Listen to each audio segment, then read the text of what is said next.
Hello and welcome back to the VR Master League, where today me and Sleepy are joined with all of you together for Legionnaires versus G-Men. How are you today, Sleepy? I am doing fantastic, Buxton. Thank you so much for asking, and I'm so happy to be back in the casting chair with you, sir. It's been a while since you and I have casted one together, I feel.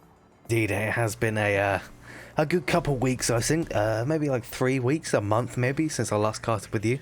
Need to kind of get back into it, get more cast in with you, but strange time zones. West Coast, it's all about that East Coast action. Yeah, we definitely need some help on the East Coast and European front. And we need to get more coverage of the EU teams and whatnot, because you know me, I've always tried my best to really get that in gear and get more coverage for them, because unfortunately just the scheduling issues cause so much issue with that, it just makes it hard for us to cover those games. So we do need some help still. So if you're out there and you want to give a hand, please feel free. We're definitely not against that. Indeed. Now we can get very quickly into these bans and hopefully into the rounds, as all the teams are in and ready here. So starting off with the G-Men ban, maybe you can kind of lead in with this. We have G-Men ban. It's Quarantine 1. There you go. If you want to just talk about that for a second, because it's apparently a little bit of a strange one. I mean, do you not think that G-Men banning Quarantine is strange? I'm more of the East Coast teams, Globachem and the like, and the EU team aficionado, so I wouldn't know too much. Okay. Well, I mean, yeah, G-Men, I feel, put up a very strong fight on Quarantine a lot. Even against the top tier teams, they put up a good fight. I think they've beaten SMC on it 1 or 2 times. So yeah, I don't quite understand why they banned it, unless they really think Legionnaires is a team to worry about on it. So maybe they know something that I don't, and I just haven't done my homework on Legionnaires. But to me, the ban seems strange. So we'll have to find out if it in fact is strange or if it was a smart move from them. But that'll be later on. Indeed it will. Now we can go into Legionnaires ban. That is going to be a ban of Suburbia, taking out the small and the medium range maps here, which is kind of interesting, I think. Normally the teams will kind of strike out the larger ones, Quarantine and Downfall, but we're not seeing that in this case. I guess Legionnaires aren't super confident in their Suburbia play, or maybe G-Men are just that strong in it. Again, you probably know more than me. Hold on, I have to refresh myself. It was a Suburbia ban against G-Men? Yeah, I don't know. Yeah, it's not stupid by any means. Legionnaires, not really a great CQC team. They usually play better on the longer maps like Quarantine and Downfall, things of that nature. But the G-Men now, on the other hand, they also have a very strong Suburbia game. So that was, of the two, I think I might have banned Downfall. Well, no, because Legionnaires would have liked to play Downfall. So yeah, I think it's a smart ban as well, because yeah, G-Men do have strong Suburbia play as well. Alright then, we can go into the final thing then. It's a cargo pick, nice and fast, close action here. I wouldn't say that's unsurprising. Who doesn't like cargo? Except, who doesn't like cargo, actually? Yeah, I mean, who doesn't like cargo? That's the end of the question. There is no more to it. But yeah, you got that right. It's going to be a good one. Cargo, a great map, especially one to start out on, Buxton, right? I mean, it gets that tempo up really quickly, though I'm not so sure Legionnaires are the team to give us high tempo, nor is G-Men. In fact, both teams having a relatively European playstyle, if you don't mind my saying, Buxton. I think I'd agree with that there. They're the slower kind of NA team, which I think kind of throws you off if you play them first time across the Atlantic. Yeah, that's the right ocean. That's the ocean on the right-hand side. Yeah, okay. Just had to make sure I got my geography right there. But I think we're all ready now. We're just waiting on these teams to finish up with their things and hop straight in. Yeah, and on that note, I'll go ahead and give them a note that we are done with our intros and let them go ahead and get us into the action for the folks at home. Be right back, Bucks.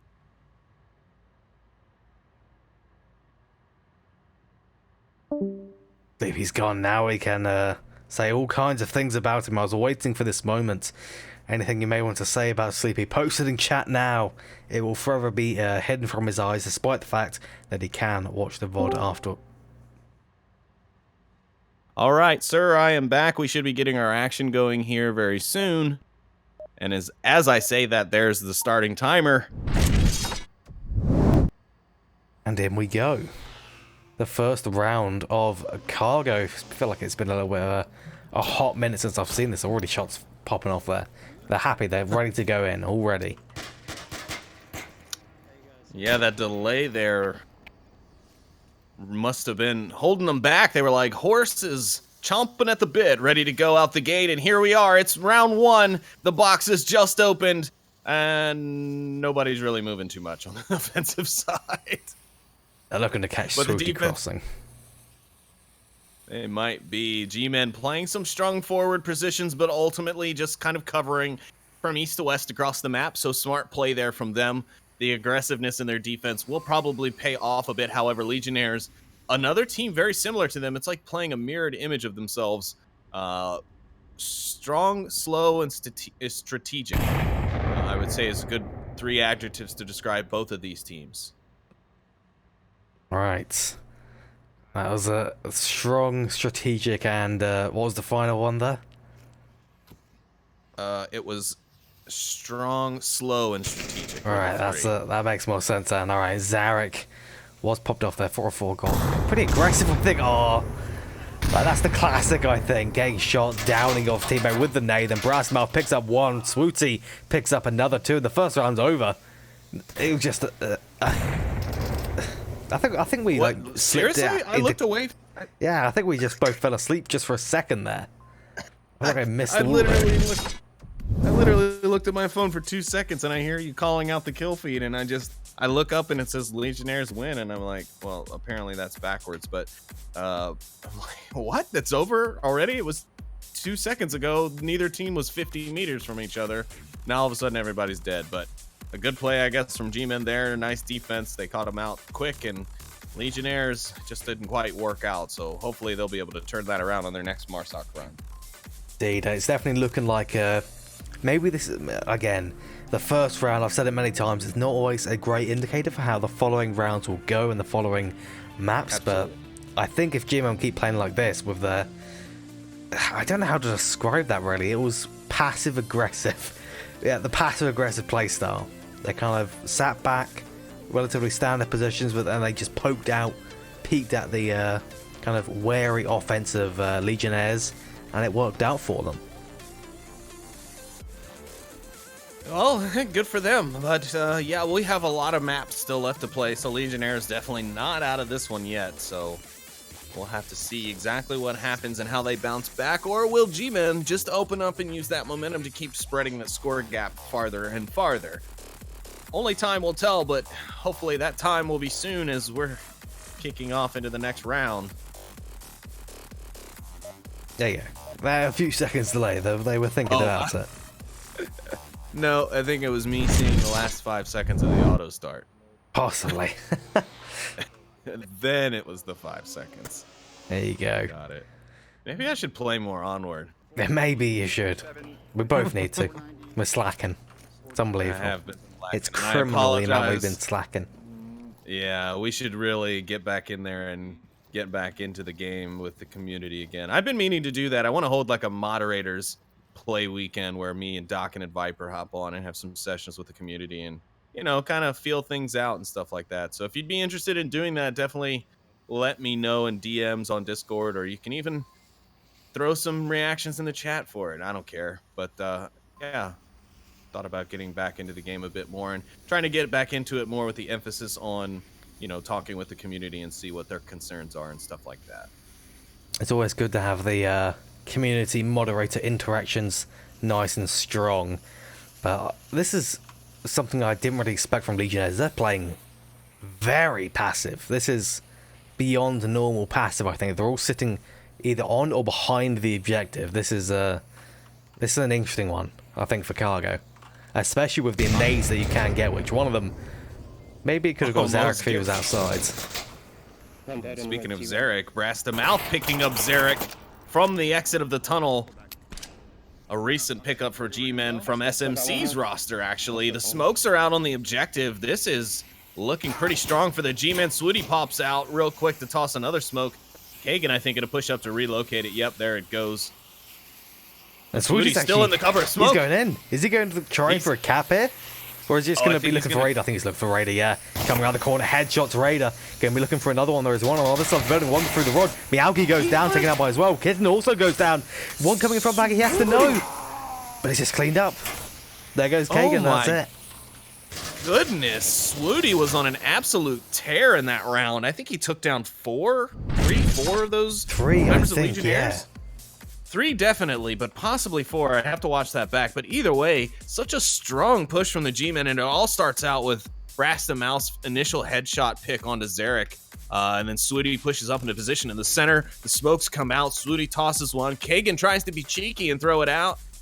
But it just didn't work because as soon as Kagan turned around to run back and check the objective, Swooty gets right into that smoke and gets the kill, clears the objective. Oh my gosh, that round, just beautiful. Congratulations to the G-Men on that one. Legionnaires, that was tough. I mean, you guys were playing it very close to the objective, and I understand why. Legionnaires have a lot on the line in this game. G-Men, a very strong team, a top-tier performing team, and Legionnaires kind of working their way up from that mid-tier still, so they know what's on the line with this game against G-Men, and I think that's why they were playing so passively, as you were saying. We just didn't get a chance to really talk about it because the action kind of kicked off so quickly right after we mentioned it.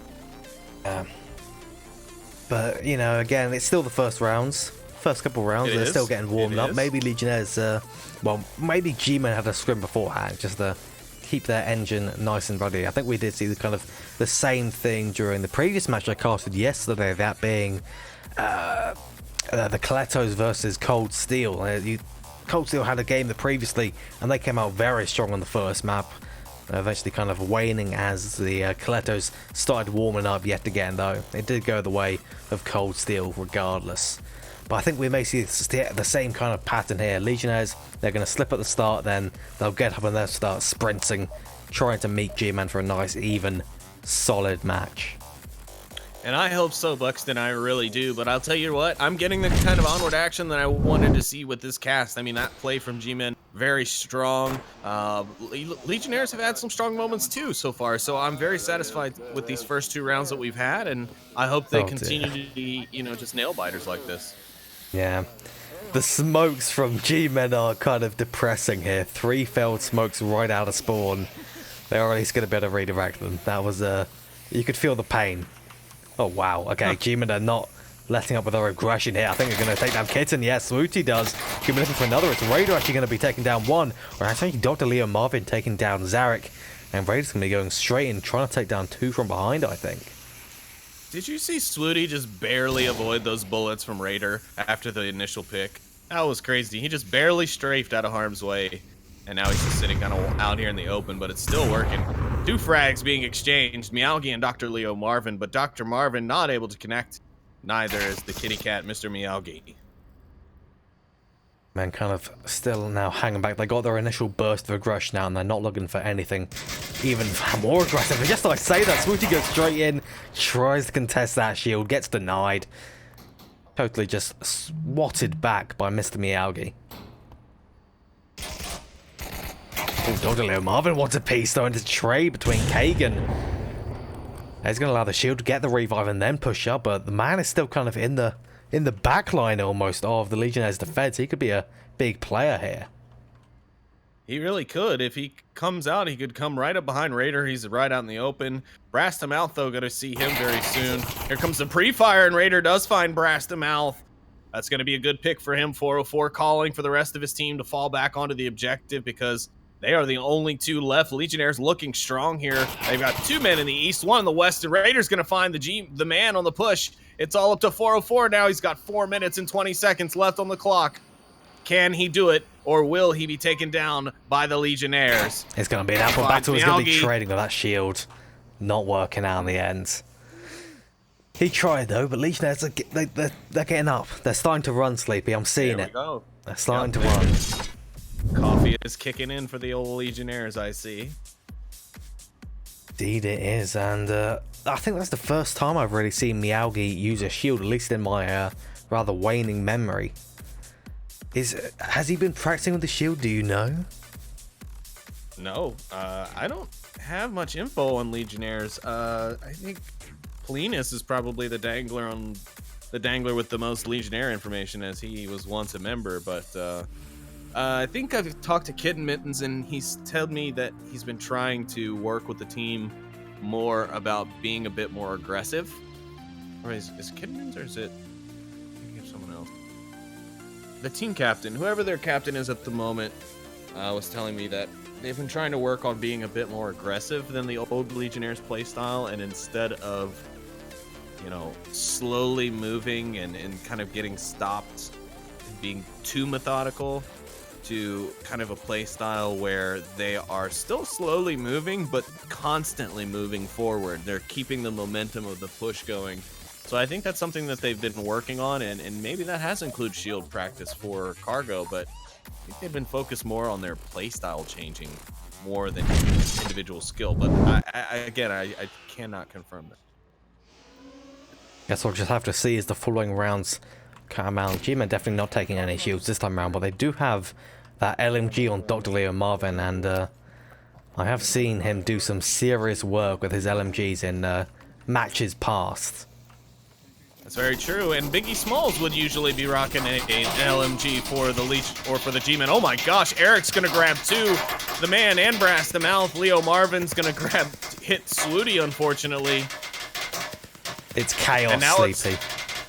It is, and the G-Men are kind of stuck here. Dr. Leo Marvin managing to get his way out, but 404 stuck in a really gnarly spot. Yeah, he's checking their teammates for revives, and that's just not going to happen, Dr. Marvin. Best thing you can do now is hope for a clutching miracle. Gonna be a hell of a miracle they're gonna require. He's gonna get a decent smoke on objective though, but everyone I think within a solid 20-meter radius is gonna hear that, and Miyagi definitely saw him as he poked around there. Now it's just that one remaining member, 404. He's gonna see Miyagi and take him down through the what is that kind of fence? Just a metal grating? I guess we can call it that.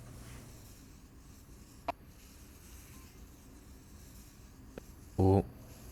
He almost saw one member of Legionnaires move in the background between the southern crates. The Southern Crates. The Southern Crates. That's their new name. It's it doesn't make much sense, but nevertheless, that's the name. It's like Norfolk Southern.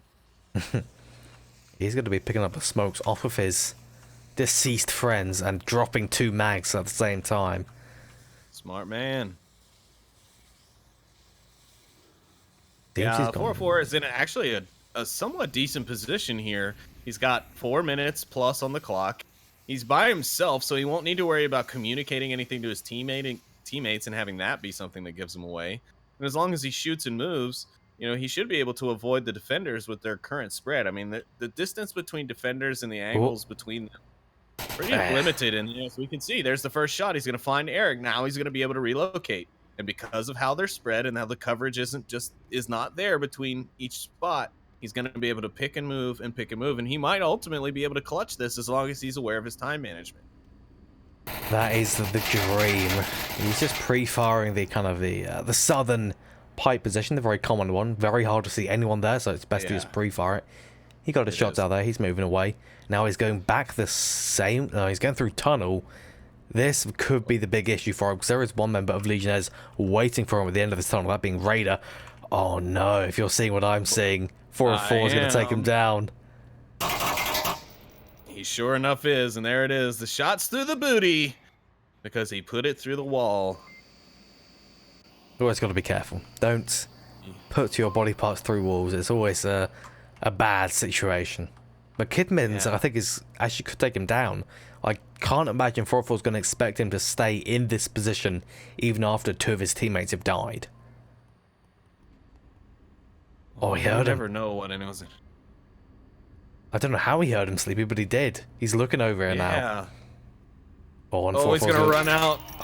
And he's kitten mitten bait. 4-4 goes down, and Legionnaires take their second point, bringing us to a tie. And Buxton, I think you're right. I think the Legionnaires have found their foothold, and they're starting to pick up momentum. Legionnaires they're going to take this full force. I have a feeling it's going to be a 2-0 comeback. A 4-2. I'm claiming it now. Prediction 4-2 for Legionnaires on Cargo. There you go. Curse. Will it activate? Who knows? Ladies and gentlemen, you have it. The Buxton guarantee. Legionnaires 4-2 on cargo over G-Men. And we just have to see if it does in fact come true. But while we're just waiting on this interlude between the rounds, what kind of maps do you think we'll see after this? Because we still have Downfall, which you said was pretty likely. G-Men most likely going to want to play it. We have Bazaar. Off on that either. So what do you think we're going to see? I think you named the two maps that we're going to see. In complete honesty, we've seen Quarantine banned, Subway's, or not Subway, but Suburbia's banned. I don't actually. You know what? I'm going to change that. I think we will see Downfall because G-Men aren't afraid of it, and neither are Legionnaires. And then I think we'll actually see Subway for the third map if it goes to decisions. I think Legionnaires might pull that out of their back pocket on G-Men. But G-Men have played it before in a league match. I think they played it against SMC, and they ended up winning that. So it's anybody's game here still. We'll have to see what happens after map 1 and where map 2 takes us. But I'm going to put Bazaar in there on kind of a backup plan for one of these two teams. I think Bazaar is another map that we could see from both of them. Now Subway, that'll be... I'm sorry. I choked on my water. Just because the shock of a Subway pick being a possibility is rather jarring to the senses. I know it is, but I mean, after that new Subway, we've seen it in league play a few times already, and so teams are definitely not afraid to try it out and give it a go. And I think a lot of teams right now are trying to use it because obviously other people are considering it just like you are, not really taking it very seriously, so they're not practicing it. Well, we'll have to see if that even pans out. We could just see Bazaar and Downfall like we predicted initially. Good indeed. Some opening shots spraying through the smoke. Legionnaires not taking any chances with the super hard rush of trade between Marvin and Kitmans. And Kagan is going straight in. He's totally fearless. He's going for the cap, I think. He has been spotted by one member of G-Men. Brastamouth, he's going to be throwing out the nade, but he's not going to be able to get to the gun. Oh, the man kills Swooty as well. And the cap is coming out. They're all on the objective. This is unbelievable. Why are they not go for the cap? They need to go for the cap here. How do you get 4 men on the objective and not get the cap? What the heck, Buxton? What have I just seen here? I don't even know, Sleepy. I do not even know. That was a beautiful push from Legionnaires, and I mean, obviously they took the shore victory, they took the kill, and that's fantastic. They go up 3-2 here on map number 1, but why squander it? I mean, oh, it just frustrates me to be able to see that. I know they can't see what I see, and sometimes I have a hard time remembering that, but goodness, they had the opportunity of a lifetime to close out map 1, and it just slipped right out of their hands. But congrats to them anyways. They still took the round, like we said, and go up 3-2 here on the map. So good on them for that, but sucks. Now they're on defense, though, so it's not like the point should be that hard to keep, right? Say that, but you know, it's cargo. It's a map of endless possibilities. Marsok can win it. Volt can win it. It all depends on the objective that we see next week. It is a northern objective, and it's the open one where potentially G-Man could walk in and go for a cap. Well, Swooty definitely was able to get into position for this cap on the first round where they took their Marsok win. He was there for quite a long time to get the cap, actually, until he decided to move in and finish off the remaining defenders that I'm guessing that he heard. So, I don't know. We'll see. We should see a good push come out from G-Men. Maybe they're going to try and clench the map here with the cap themselves. That was definitely scary close for them in that last round, so they're going to have to be way more aware of the objective now going forward against this team. Potentially. I'm just watching Swooty's cam here, because I think he's going to be the main aggressor. He's just popping a... Is that flag? No, it's a smoke.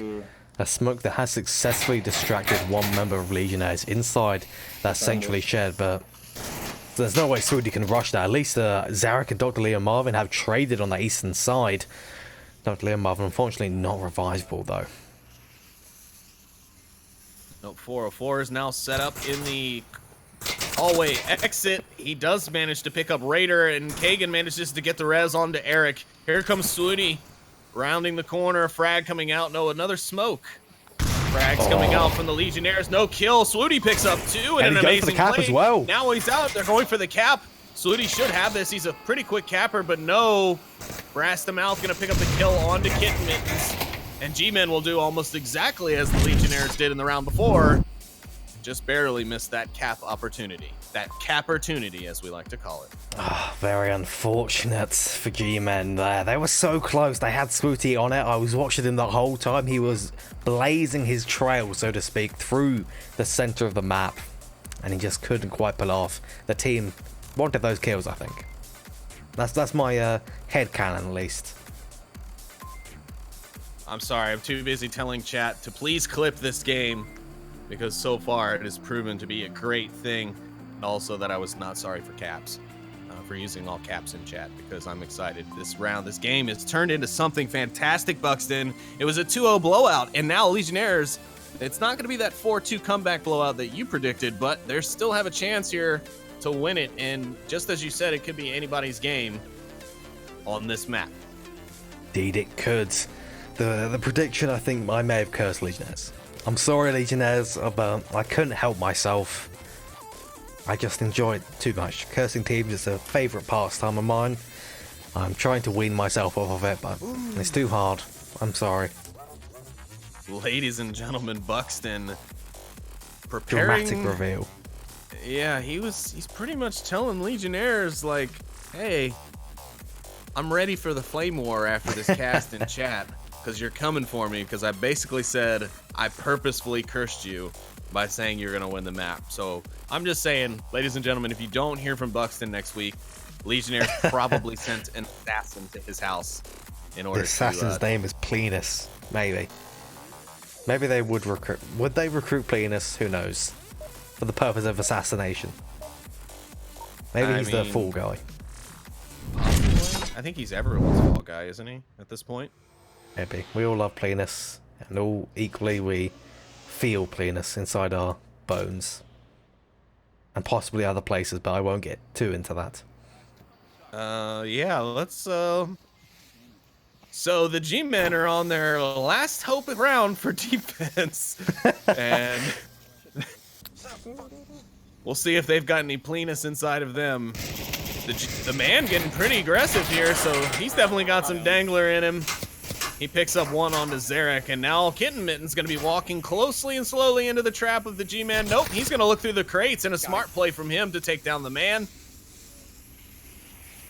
Very nice play there from Kitten Mittens, and now we are mostly evened up in a 4-4, though there is a revive possible and very likely for the Legionnaires, and that nade. Oh, that nade somehow was insta-kill, but it was absolutely gorgeous. I don't know how that got him, it's gonna but be wow. Nade of the week. Yeah, it is. I can already feel it. Now, the rest of Legionnaires, they did get that revive onto Zarek, but the rest of them, I think, are going to be moving up the western side. They're not going to be going for a cap, but they are definitely going to be looking for Swooty and Leo Marvin. I mean, I don't know. They got 4 men onto the objective the last time they did. Swooty gonna find Kagan in a narrow angle. Dr. Leo Marvin narrowly escaping a death, but the G-Men will be able to even out the numbers here a little bit, which is good for them. Dr. Leo Marvin finds another. Zarek's finally out of this round for good.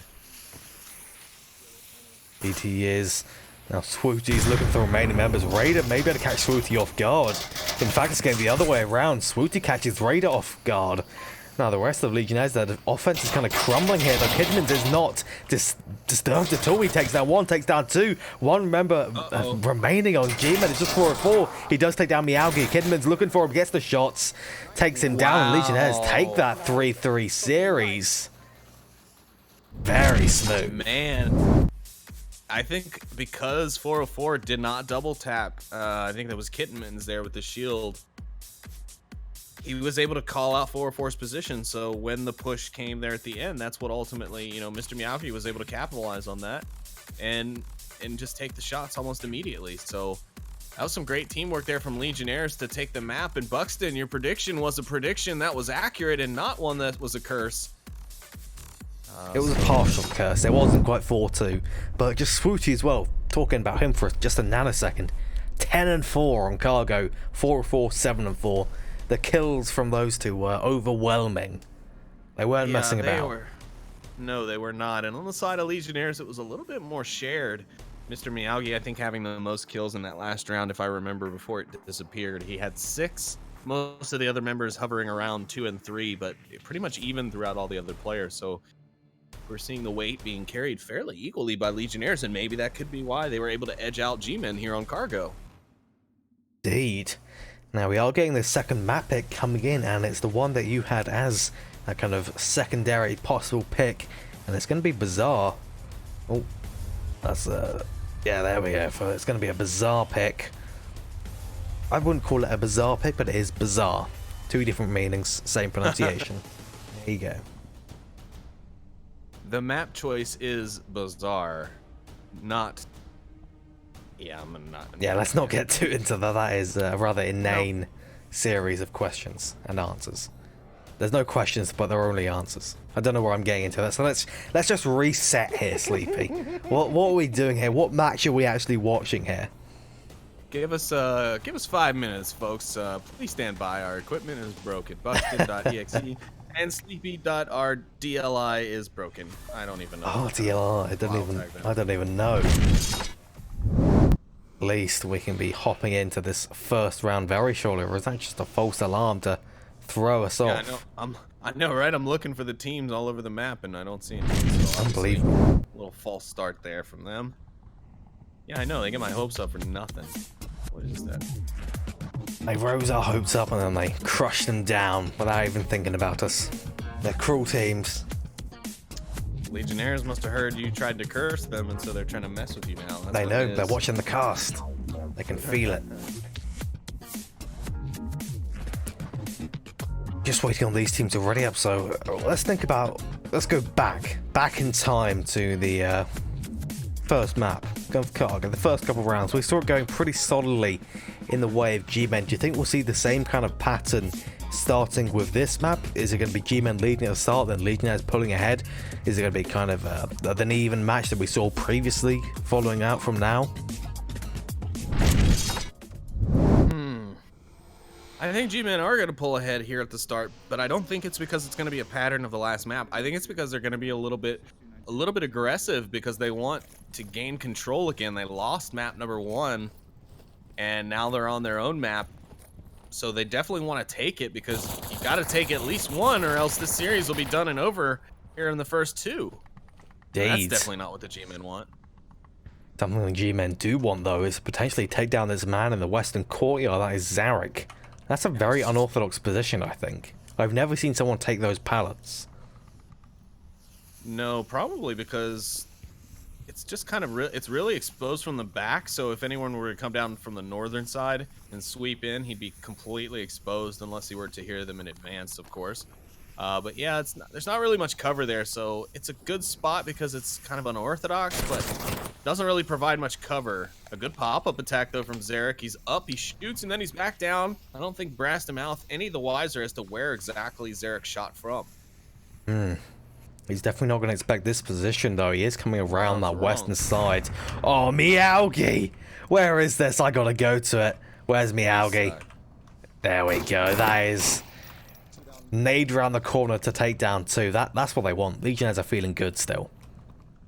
Yeah, they really are, and the G-Men are hurting right now. They're down to their last 2. Brass to Mouth is searching the building here in the west still for Zarek. He's going to check the window. The smart move. Brass to Mouth is no fool. Oh, maybe he doesn't check down. He's just looking out. But Zarek has heard something because he has turned around, and I have to say I retract my previous comment, but before Brass to Mouth grabs Zarek, and a nice exchange there, and first pick for G-Men has been made. Now they need to make a couple more and even out the score here so that they can get in and try and cap this objective here on that center Kiot building, as Nightfire, our dear friend, would call it. Indeed he would. I gotta say, that's very unfortunate how Zarek, he heard the footstep from Brass to Mouth the last second, looked up to the window where he thought Brass was, and then Brass comes around the corner and, well, he puts his brass to Zarek's mouth. That sounds wrong, but yeah, I think you get what I'm saying. He does put his brass in Zarek's mouth, and Mr. Meowki here's on a flank. He's pushing down the center street. He catches the man out in the far west of the map. He's kind of thrown Brass to Mouth off. Brass to Mouth heard the shots. He's looking south, but almost immediately Mr. Meowki rotates out. He's now pushing west through the southeast block. Did he see him? He's looking for him. He's hunting. He's like a ravenous beast looking for more. I think he's going to try and set up a trap here. Just watch this angle.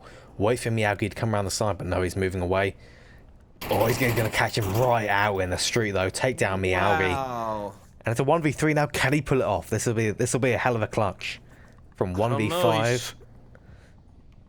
He's showing some hella strength right now on this map. I mean, that situational awareness to be able to grab that pick on that flanker. I mean, he only saw him for a fraction of a second as he crossed. It's not like he knew where he would be going ultimately. So for him to rotate the way he did and pick up that kill, now he's picked up an enemy's AK. So the next shots that the Legionnaires will hear will be friendly sounding, but could be deadly. So this could be a good strategy as well. I mean, this map knowledge and just situational awareness we're seeing from Brass to Mouth right now is second to none. I mean, this is the kind of stuff you'd see from like a Global Chem play, if I were to be completely honest. I mean, swapping weapons to hide your sound. I mean, I know that's something that is done, but it's not commonly done. At least not to my knowledge. If it is, I need to follow those teams more, I guess. This is Brass to Thunder now. Metamorphosed. Oh, I think he might have just been spotted by a man in the courtyard. No one has rotated though. There is one member slowly creeping out to watch this angle. If Brass isn't looking out, he's going to be railed by him. Yeah, there it is. It's Raider. Picks him off as he comes around. That could have been a clutch, I think, if not for Raider spotting the very tip of his head there.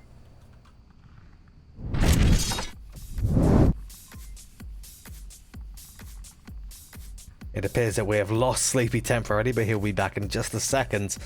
So I'll just continue my own line of thought there. Oh, there he is. I muted to cough and then forgot. Actually, wasn't even sure if the mute had worked because the sound effect didn't go off in my ear. So, sorry about that. Yeah, I was just saying, though, that Brass to Mouth doing some incredible stuff there, kind of starting to save that round and kind of salvage. But just unfortunate that Raider was able to see the tip of his helmet, but not unfortunate for the Legionnaires as they continue their momentum and continue to put points on G-Men with little to no answer behind it. Indeed. Following rounds of this objective, it's going to be Legionnaires on the offense this time, and they're definitely still feeling the thunder, I think, especially Meowgi with that nice double kill, moving into getting his third kill later on. I think he's going to be trying to play aggressive with the rest of Legionnaires. So you did say they were working on that aggression, so I think we're going to be seeing more of that, a lot more of that on this map, and potentially, an objective rush. It's very possible the Legionnaires, with the way they've been playing, it could be coming. If they get that southeast spawn, they could try and replicate something a la Dangler's style of pushing directly to the objective and just kind of that shock and awe tactic. I can say if they do attempt that, the G-Men were pretty good about shutting that down on the Danglers, to be completely honest. So could be ready for anything. Shots come out from someone. Just a little test fire from G-Men here. Possibly, yes, of course, it's the man himself.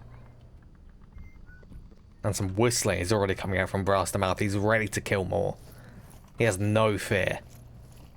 Just another day at the office for Brass. He's just heading to the water cooler right now to pop some Marsocs. Yeah. There's some communication coming out from the Legionnaires over the radio. Who knows what it says, but Kittenben's agreed with it. And Zarek is... Now that's Swooty now in that location. Oh, Meowgi spotted him. I think one got inside already. Yeah, he's definitely spotted him. He knows. He could feel him coming from a mile away. There's one that I swear I saw something. Well, see, the difference is that Swooty's position can be seen through the right angle through that window, and he doesn't realize that, you know, they can see him, but he can't see them. Or maybe he can, but he's not making any moves for that window, so... He's playing a very dangerous game here. Members of Legionnaires are starting to move up on him, slowly but surely. Better be careful though, because Brass to Mouth is right there to back Swooty up and kind of looking out those windows. Here comes a nice rocket frag. That was went straight through the window. Oh, here comes Raider. He's going to be coming right around next to Swooty. Oh, it took for a second, but he did manage to take him down. Meowgi also goes down. Brass to Mouth and Swooty, a nice coordinated double takedown there, but the rest of Legionnaires is up in that northwest corner, ready to support. I mean, he did walk right past Swooty, though. Didn't even check that corner. I mean, yeah. Just slid right out. Swooty was like, "Meow." you know, those Metal Gear Solid sound effects went off, and he's like, "Wait, this isn't a friendly. Who the hell is this?" Dead. Price the Legionnaires haven't tried to kind of back up the rest of the team here in the Western Courtyard. They're still looking over at the North Street, over at the North Passage by the wall. They're not really doing much else. They're just kind of sitting there. They've been trapped, I think. Maybe they're losing their team captain. I think Kidmans is the team captain. Might be the co-captain. Not entirely sure, but regardless, Brassmouth is going to pick off Kidmans yet again. Yeah, he's gonna be a dead kitten is what he's gonna be. Swooty's gonna find Kagan as well, and the Legionnaires' push has been all but shut down, and then the man is gonna come in and just go ahead and shoot Swooty in the back, because that's what he does sometimes. You gotta kill Swooty every now and then, just to be sure that it's not an enemy. I think the man is just upset that Swooty got those 10 kills in that first map. Make some noise and draw him out. Oh, Zarek doesn't know he's the last one left. Yeah, I was just about to say, Zarek over here talking to ghosts. And that is not a good thing in this. You need to know how many friendlies you have around, and you've got none, Zarek. He got peppered from the northeast side. Did actually take a hit there, had to reload. Amazingly, didn't die. Like, he was dialed in, and that wasn't pre-fire. He knew that Zarek was in that corner, that exact corner. Don't know how, but he knew. Very impressive. My guess is they just took their knowledge of what else has gone on in the map and kind of went from there, because I'm sure they haven't seen any reports on the south or the east side, so they still assume everyone's west. So, you know, you clear West Market, West Court, and, you know, all the western alleys and whatnot. The only possibility is for them to either be on the north or in that northwest corner. So it's a smart play, a good read of the battlefield from the G-Men, I think. Zarek, though, he's in a world of trouble. He's got 4 members of G-Men. Brass to Mouth only had 3 Legionnaires, luckily. But either way, he is going to take the opportunity to relocate, which is probably his best option at this point. Most of the G-Men kind of focused into the west and to the north there. So if he could come in from the south, he might actually be able to make some decent headway. The market is well guarded. Indeed it is. If we take a look at the overhead map for a moment, we have 1 member inside that western courtyard building, 1 in the Kyle building. I believe that's the man on the 2nd floor. Then another sitting in the fountain area, just watching that back end. He only has a minute 45, but theoretically he could... Oh, there's another one I didn't spot. Sitting by the fountain, watching up at the objective. It's locked down. Yeah, it's going to be a very difficult time if he wants to actually try and get for the objective. And this rotation is going to cost him big time on the time.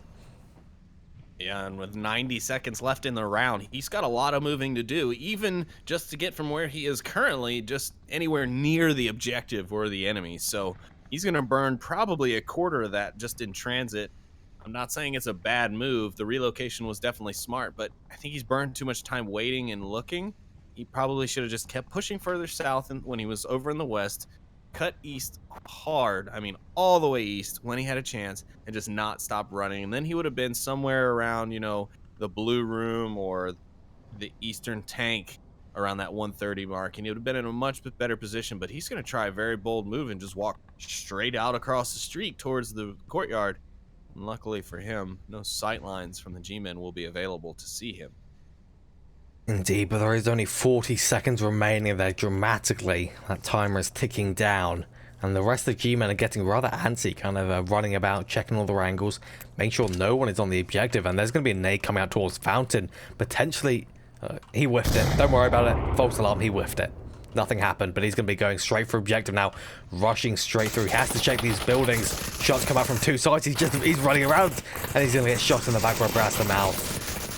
That's got a little scared there, look like. Yeah, he was spooked, seriously spooked. Those shots started ringing out. Dr. Leo Marvin started firing from the fountain. He dipped into the building. Then he started getting shots from north of him. He's like, I got nowhere to go, so he tries to evade, and he just gets shot down by the G-Men. Great play defensively from them. They really turned that G-Men push down in the west. But the Legionnaires made G-Men wait for it in the end, didn't they? Indeed, they definitely... I think that was a solid sit back and just relax moment for G-Men.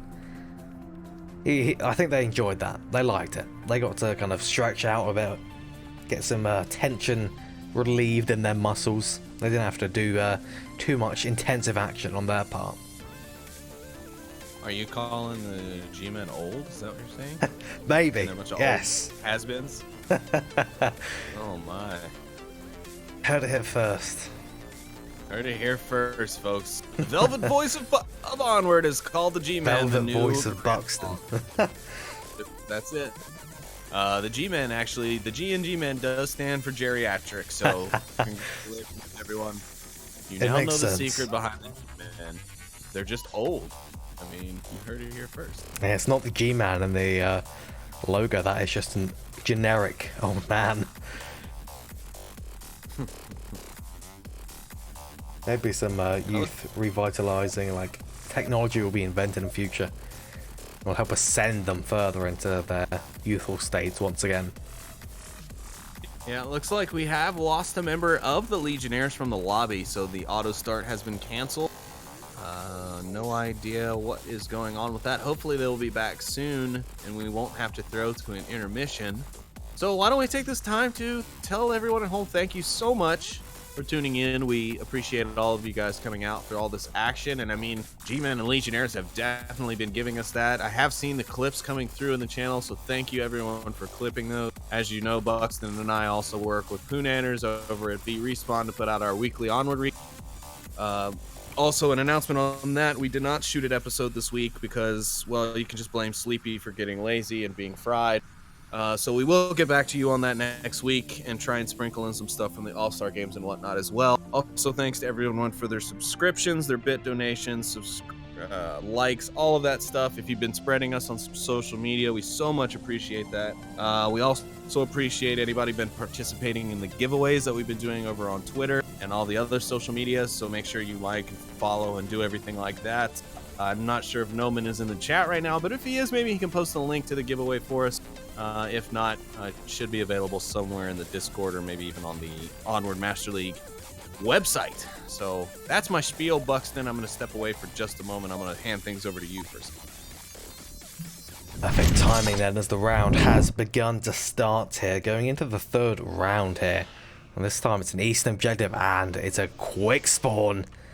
I think Sleepy's going to have to run back very quickly because there's going to be some fast, non-stop action from the G-Men here. Legionnaires, I imagine, also going to be very, very tough coming straight out of their spawn.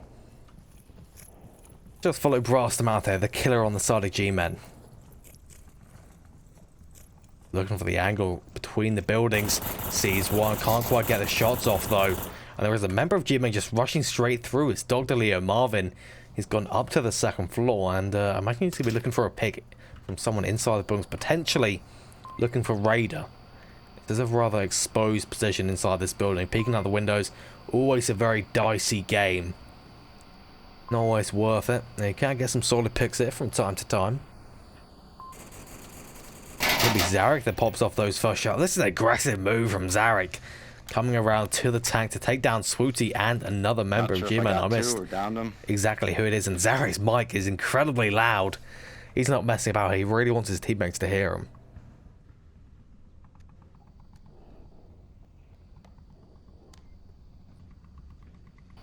Now the game's kind of slowed up in. No one really wants to make any particularly aggressive moves.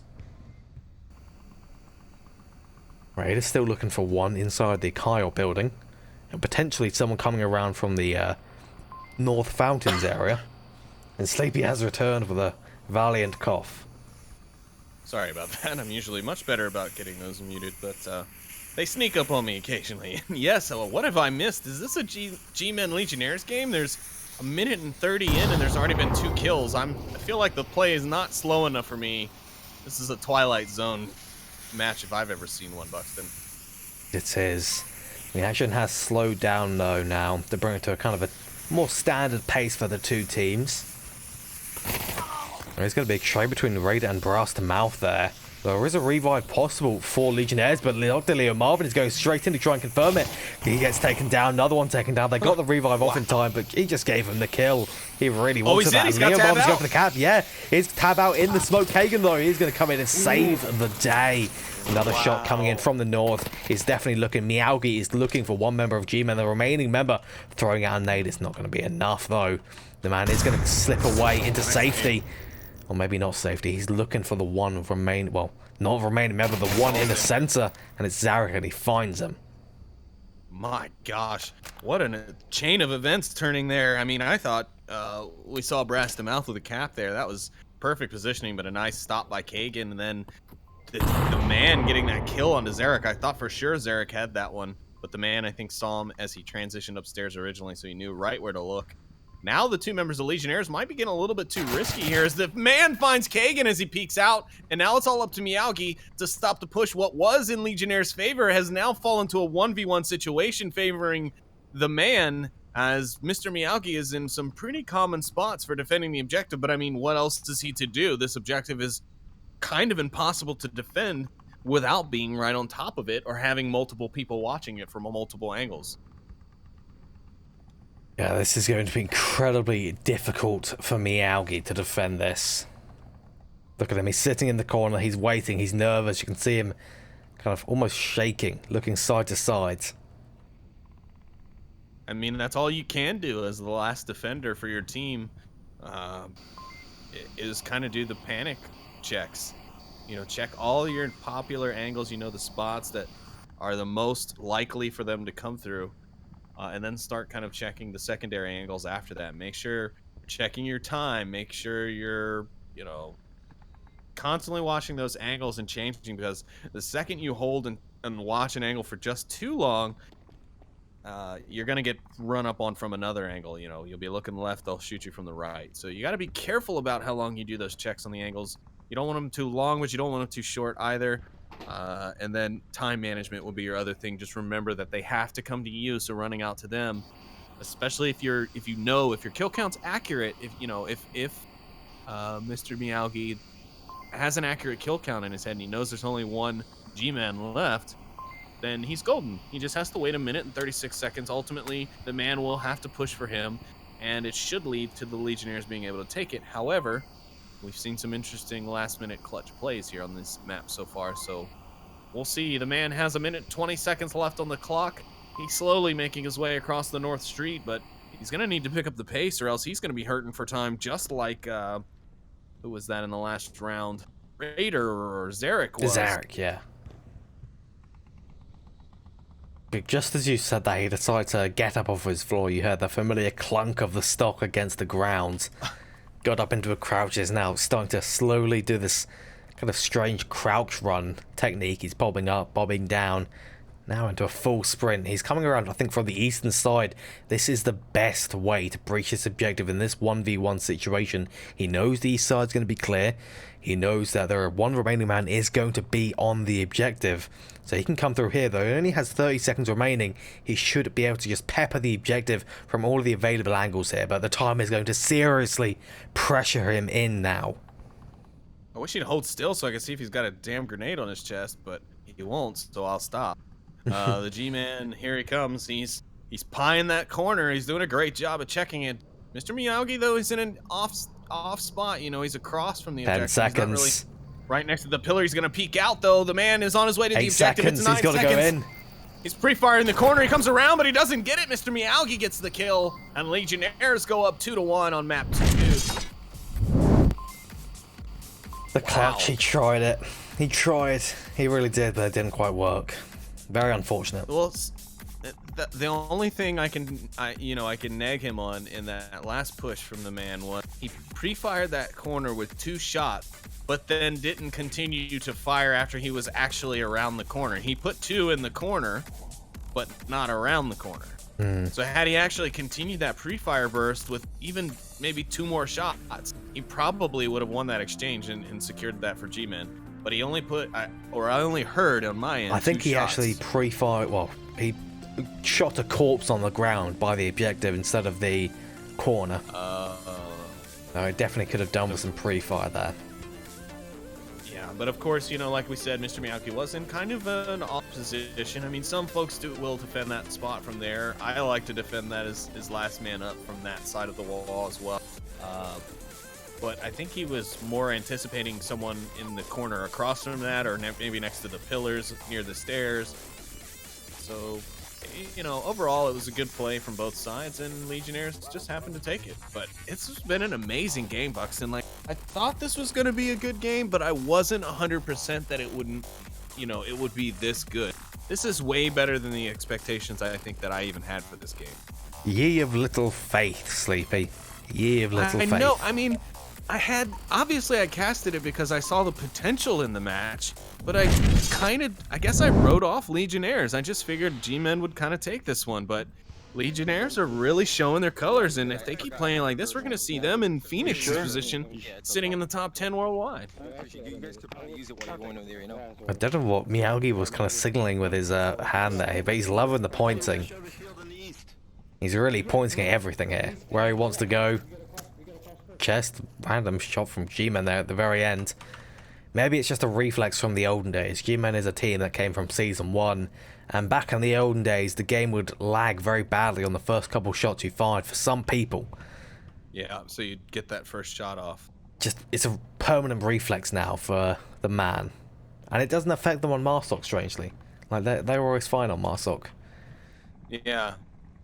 Or at least they're just too reluctant in popping off the shots. At least we don't have frame rate drops with LMG fire like we used to. Oh, that was a classic. Gosh, you had two guys running LMGs on Subway and your game just roasted your PC. I mean, it was like 6 frames per minute. It was crazy. When you could swap hands with the shield more recently and just cause the game to grind to a hole, which Stumpy always loved to do in the comp lobbies. It was a sad time until he realised he should not make people violently ill. I also admit I may have done the same thing. In revenge to Stumpy, though. So it's all fair game. Yeah. Stumpy is a one-of-a-kind monster, let me tell you. Love the man to death. But he isn't a unique man, is for sure. Indeed. I'm seeing an interesting position from the G-Men here. It's not one that's really typically taken. You see just in the front right here, inside the shed, which Miyagi's going to have to deal with this shield, but he's not aware of it at all. He doesn't think that someone's going to be in there because it's just such a rarely taken spot, which is surprising considering the fact that you can, of course, shoot through it, and it's a very solid position overall. You've got the cover, you've got the concealment. People just don't take it. I don't really know why.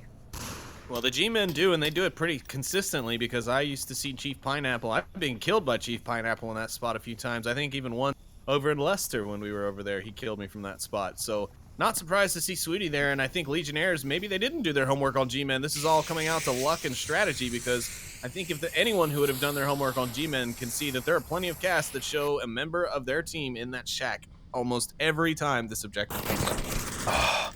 Right, they tried to get the shots on the grass, but his hand came off his gun, and Swooty is cleaning up the east, taking down Kagan as well. This is falling apart for the Legionnaires now. It's definitely looking like it may be going to a 3-3 tiebreaker.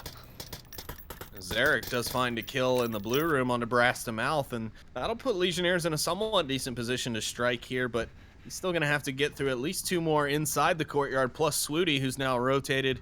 And kind of after closing off that southeast push, all he's got to do kind of now is just focus in towards the objective, and he's going to be dangerous over there for anyone trying to cross through to get over to where that uplink dish is. He is. I don't know what Zarek is. I think Zarek is like, oh, what are these shots? What's he doing? This is the blind spray tactic through the window. That's going to totally give away Dodleo Marvin's position to Zarek, but there is one man coming on the flank for G-Men.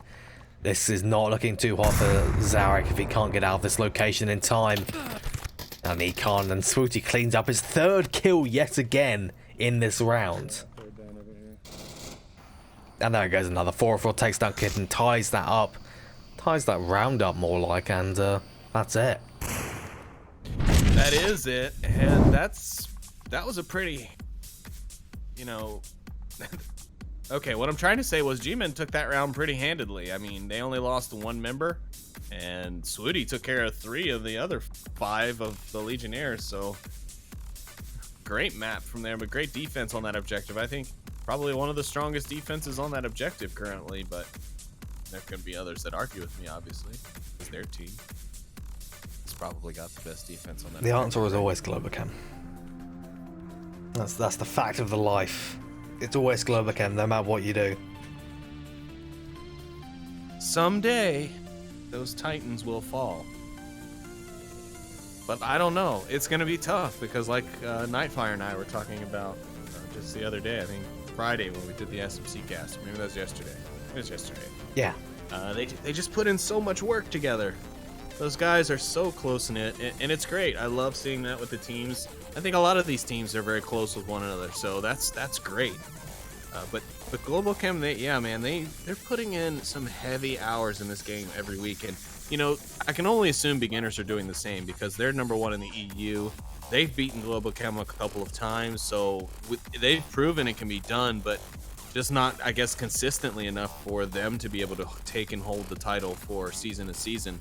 I mean, we'll have to see. Season 7's still underway, so maybe beginners make a big push here at the end and come out on top, but it's going to be tough. And then, of course, we've got, you know, the secondary league that's kind of coming into play soon, and that's going to be tough for teams. So we'll just have to see who comes out on top. Maybe Global Chem will overwork themselves and other teams can take advantage of that. But for now, we're back to G-Men versus Legionnaires, and I got tricked by a false start, Buxton. I almost did as well, but it's alright. It happens to everyone occasionally. I was about to say something, but you threw off my train of thought there. What am I thinking of, Sleepy? What is it? What am I thinking? I don't know. I've lost it, but nevertheless, the round started. 5th round, in fact, Sleepy. Are you ready for this? The 5th round of this series. Well, not. I am what is totally this? ready. The 5th round of the second map, but Yeah. I don't know what the total round count is. Well, map 1 went to 7, so this 12th one round. Yes. 12th round. Quick I maths. finally have a co-caster that can do math, ladies and gentlemen. I love it. I'm not doing math for my co-caster all the time, so love it. Human calculator. Man himself, Sleepy. Call me Casio. Not sure if I got one. Oh, Brassmouth calling out an unsure kill, which you almost certainly did not get. All members of Legionnaires are still A-OK. Tucked in snug like a bug in a rug, Buxton. I seem to not be able to find the 5th Legionnaire. Zarek. He's sitting in the southeast courtyard in a rather aggressive forward position, which may allow him to take down Swooty if he gets too aggressive. I see. It's just not showing on my overhead. Yes. Blame James for all technical difficulties. Wow, how did Zarek see him underneath those pallets? I didn't realize you could. Apparently, you can shoot through those, I think. You can shoot through these. The news is. Oh no, maybe he did shoot underneath. The news is not revealed then. Very impressive, nevertheless, that he managed to see him underneath those pallets in a dark area. Though 404 is out on the prowl now, looking for Zarek. Yeah, that was a pretty impressive shot. I didn't actually see where Swooty was, but He was underneath the scaffolding. okay, I could see that shot. And yeah, you can shoot through the bars of the pallets. I did not know that.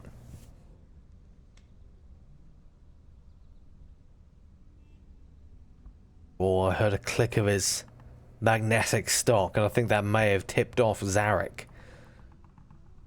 Wolfo definitely knows Zarek's almost exact location. Just inside the building, somewhere. It's the one thing about the mag tube that you always have in the back of your head, right? Because I know when I'm playing, I can hear that thing going click, clack, click, clack. You know, when I'm putting my hand on and off, especially if I'm playing in a fast-paced game like gun game or something like that. You know. Rest in peace. I always, it'll be back around. I always find myself like worrying, like, oh man, is the sound of that magnet clacking together giving my position away? There goes that. 404.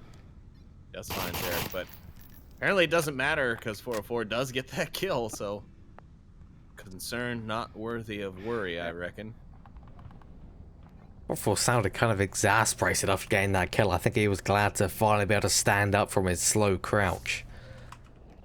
Yeah, the slight crouches are definitely the ones that I hate the most. Being fully crouched, that's fine. Prone, that's fine. Crouched about a quarter of the way down, that's the one that starts to burn after a bit, you know? He went west from the alleyway. Oh, Raider has managed to spot the man himself in the western courtyard, though. Nobody spotted the rest of the G-men coming around the southeast side, rather. They're totally in. 404, Brastermouth and Dr. Leo Marvin, and Brastermouth managing to get a nice pick onto Kitten Mittens on the objective. This is... I think G-men can take this. They're coming in from the south and the east side of the objective. It's looking very good for them. Well, the G-men are a strong team, coordination being probably one of their strong suits, and we see that now. A bit of a flub smoke there from the man in the south, or in the north side, but otherwise a nice smoke placement from 404 and Brass coming in from the east. So the defender going to be pretty hard fought to get a good sight line. Another kind of flub smoke there in the back on the south from Dr. Leo Marvin. It's going to land on an awning, but it does seem like it's covering the angle fairly well, so I guess that is acceptable. You know, there's no one actually stopping except Raider from 404 walking and getting the cap. If they get another smoke on objective, he could just slowly crawl, do the Legionnaire move, and get the cap. Yeah, he totally could. I mean, we've seen a cap come from right outside the wall right there. But Raider is going to find Brass to mouth as he tries to push in the door. 404 now, together with Dr. Leo Marvin, are the only two G-men left as they push in here on this objective. But you're absolutely right. Another smoke from 404, and he could just walk right up to the wall that's right in front of Raider right now and get a cap from outside. Good indeed, but Dr. Leo Marvin coming around from the flank takes down Kagan.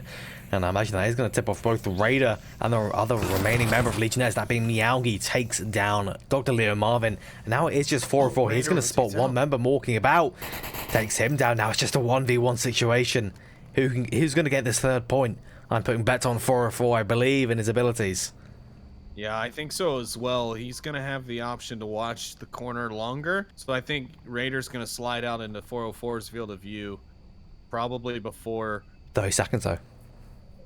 Oh no, that's going to be a factor. If 404 is even aware of the time. Oh, a smoke. There's that smoke we talked about. If he can just relocate it as direction's he moves, the wrong way, though. Oh no. Oh, the directional smokes. Crushing yet again more dreams, and Raider is prone with 8 seconds remaining. 404 has to go now. 3 seconds, 4 seconds rather. 3 seconds now, 2 seconds, 1 second. And the game says they're out of time. Technically, they are out of time. Very unfortunate.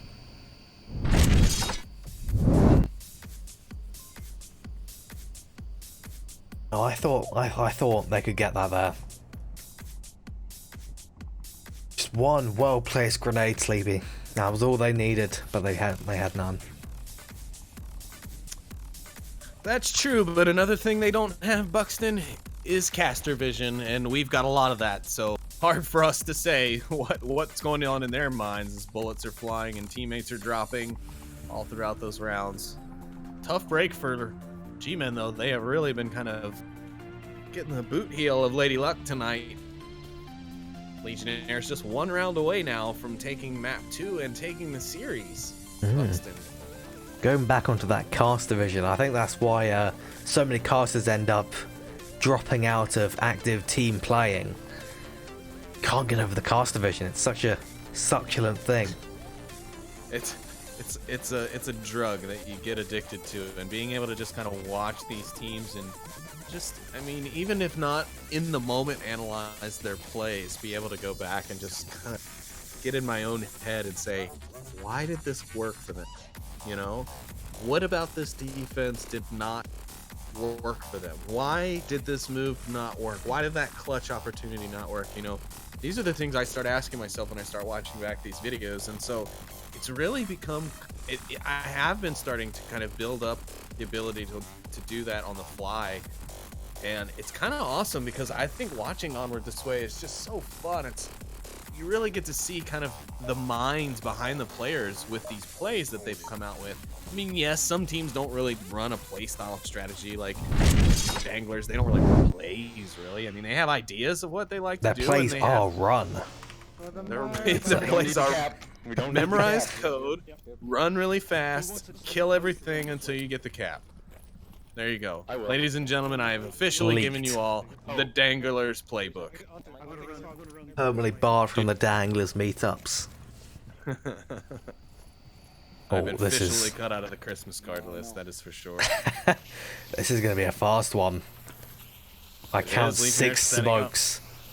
7 but smokes. They've got a huge gap in it. A nice one, though, going to fall. Ooh, nope. It's going to get caught by the stairs and roll down. Sooty going to find Raider quick there on this. Oh, Meowgi's going in, though. Kagan picks up 4-4 in a trade. Somehow a 3-times trade. I guess Kagan managed to pick off Swooty at the very end there. Brassmouth is able to down Zarek, and Meowgi gets cold feet from the push. Maybe because they lost 2 of their guys, so they were down to just 2. And now they're back down to just 2 as one gets picked up there in the center market. Zarek is basically just dead in his own smoke, so he can't really give any call-outs at the moment. Smoke's finally cleared for him, so that's good. I think Meowgi may be trying to bait out the guy on the objective. Brassmouth does manage to finish off Zarek in the center courtyard. It's just these 2 remaining members of Legionnaires, Meowgi and who's the remaining member? I can't remember the name. Kagan, that's it. Formerly of Animal House. Oh, that one member at the base of the building. Meowgi didn't quite spot him as he leaned over the edge. Oh, just us 2. He is in trouble if that guy gets even the slightest angle because his shield is not turned the right way. So he's going to get aggressive here. There's a man watching the What is Swooty doing? He doesn't want to go up, actually. He thought about it, but I think they're trying to just secure this round. has he got a nade? You know? He doesn't. I was filled with hope for a second, then let down. Meowgi watching that window, looking for the defensive movement, and he did spot it. And I think Swooty might have spotted the shield up in that window as well. Gonna rotate around. Will Kagan stay in that window to find him? Maybe not. There he is, pushing around the window. He definitely saw the shield go by the window there. Gonna try and push back to maybe give a call out to his team, let him know. He must have. Oh, Meowgi's got to be careful now. If he's not careful, he's looking the wrong way. Swooty just pops the shots into the back of Mr. Meowgi, but Kagan managed to get the refrag. The man is coming around, rushing upstairs, I think. He's going to, at least. Kagan needs to grab the shield, I think. He managed to spot one member across. Dr. Leo Marvin takes him down. Now Brassmouth is looking for the refrag. He's not able to quite get it, though. But Kagan's going to be aggressive, going for a little cheeky peek. The man also looking for one, I think. Brassmouth peeks out, though. It's a trade between the 2. And it goes 3-3, as predicted.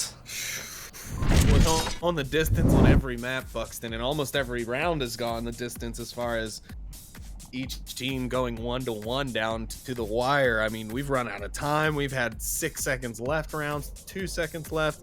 This has been such a close game back and forth. Crazy right now. I'm still so amazed at the level of play that we're getting out of both of these teams, and it's just been so back and forth all night. We thought G-Men had it, then Legionnaires come out on a big tear, and G-Men come back. Legionnaires push back, and oh man, some good Onward action here on Sunday night, aka Monday morning for your Buxton. Yes, it's the classical Onward action, I think you'd say. I imagine someone here, someone of you in chat here, be it Peasley, Luella, possibly Sri Lankan and Smith, they have it up on like their TVs at home. They're sitting back on the big screen with Onward. Good times. Or maybe you're just sitting inside big screen as a replacement for an actual TV screen because you sold it so you could buy better and bigger VR equipment. rough That times. is not a bad idea. Just run your entire computer through Oculus Dash. No need for a monitor anymore, ladies and gentlemen. Just put on your headset and fly far away. Or if you have the Go, you can always watch on the Go and not have to worry about having a computer at all. You swap between the Go, the what's the other one? The Quest, whenever it releases. The Rift S. The Vive Focus. Vive Pro. Vive Pro, I don't think you can be very wireless with it. 5, 8, 16, 20K. IMAX wireless standalone version, if that's ever a thing. I'd like them to get their Pimaxes out of their warehouse before they start working on wireless. I mean, damn, you got some guys still haven't received their stuff. Sad times for those people. But they will soldier on. They've got Onward at least on the big screen as a replacement. Yeah, that they do. And I'm pretty sure the Colettos are watching the Cool. match in big screen. I saw some folks in chat talking about joining the big screen group. So thanks to everybody tuning in. Turn on your laptops maybe as well, though, and tune in on the channel so those views get... Man. Zarek and Brass to Mouth just right around the corner from each other. It's the Western objective. It's kind of the limits test for this map almost. Pretty hard objective to both attack and defend. Across the mouth is slowly sneaking around this corner, but Zarek's getting distracted. He comes around the corner, but Zarek, it's a snapshot. The shots come out. The refrag from Swooty still on fire. 8 and 5 this map. 18 kills in the past 2 maps. He is the pants of G-Men right now. The pants of the man. Is the pants of the geriatric men. He's a smooth moving, hot shooting son of a gun. We live up to those claims, though, of being a, what have you said? I've already forgotten. It's blanked out my memory. All right, Bucks, and it's like 3 a.m. for you, so I'm gonna give you a break on your memory. Yes, it is. Gonna go 3:30 in the morning. Tough times. I'm sure you have a cup of tea or a nice cup of coffee sitting there with Just you. got some water. There's nothing to keep me awake but my pure spirits for Onward. It's dedication, folks. Buy Pure this man some dedication. chocolate. Please don't. Like, Dakin, when he did it last time, unbelievable. It was too much. Far too much. I think I almost slipped into a diabetic coma, even after I gave away like half of it to friends and family. Okay, so buy him some chocolate, but in moderation. What Yes. other things do you like, Buxton? What other things can we buy you? I always like bits and subscriptions to the Onward Master League channel. That's always good. Follows. Sharing the Twitch links on social media. All are good I like payments. where your head is. Yeah, very good payments indeed, and all pretty cheap alternatives to buying you loads of quality, high-priced chocolate. Indeed. It's the budget version, and it's always a good option, nevertheless. Man, this match has slowed up. It's the final round of the second map, and nobody wants to move, with the exception of Swooty and his gun, taking down Raider there in the Western Corridor, which is now clear for G-Men to move up and just encircle. Smooth moving, straight shooting son of a gun. I almost forgot what I called him for a minute. I remember now, yes. I've forgotten again. I'm sorry. I tried, Sleepy. I do try. Oh, so we just picked up a nade off of Raider's corpse. He could use just a big effect, but Dr. Leo Marvin is going to be the one that I think goes really in hard. He's moving up with the smoke. Probably going to be coming around the corner as Mr. Miyagi. Nice. Mr. Miyagi, you've let me down. Unbelievable. Always check that corner, Dr. Leo Marvin. That corner is so popular for defenders on this objective. Note for the future if you're watching this back. Indeed. Always check that corner. Always check it. You got to check it at all times.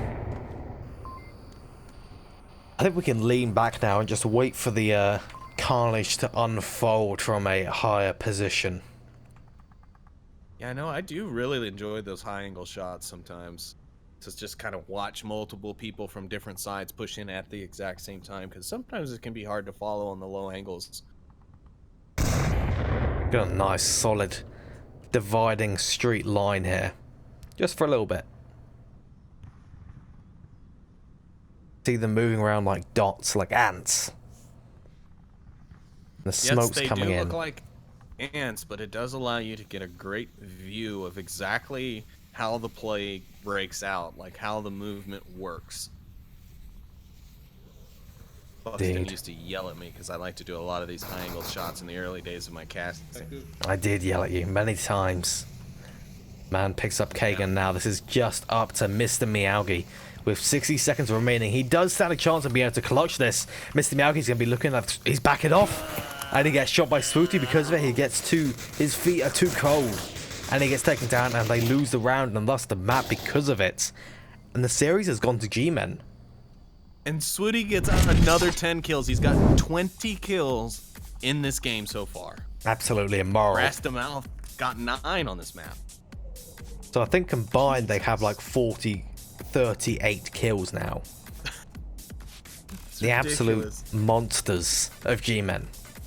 Mr. Miyagi's rocking 7 and 6 too. Yeah, there's a lot of high killers in this game. But if Swooty goes another 10 kills on this next map... Wait, who won that first map? Remind me.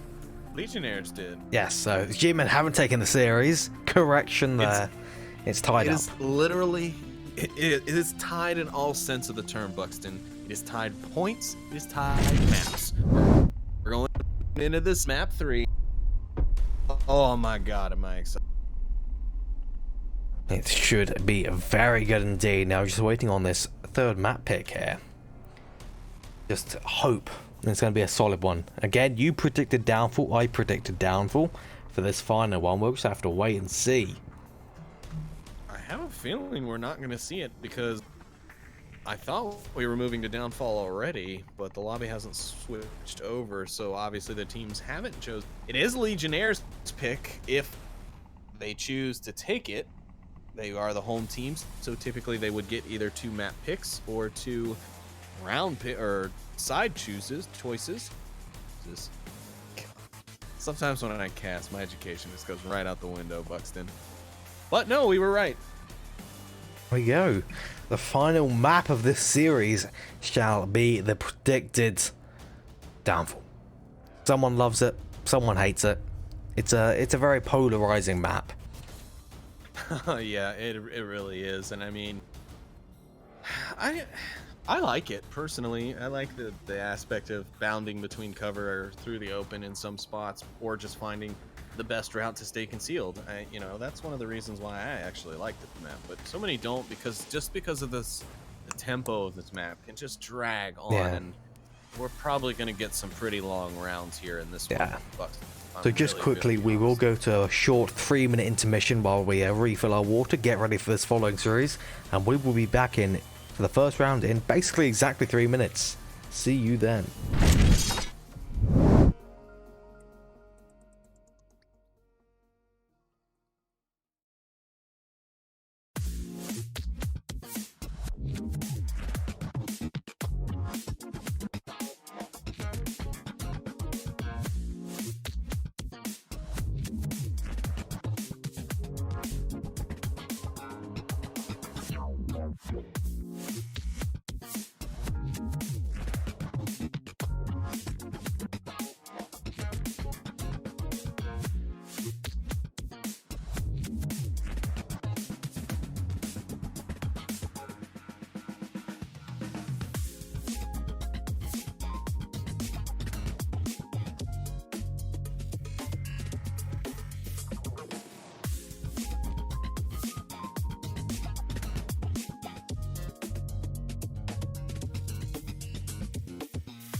Alright, welcome back. We are fully refilled on our water. We are ready and we're waiting for these teams to start the round, which should be in the next couple of seconds. They are ready and rearing to go, aren't they, Sleepy?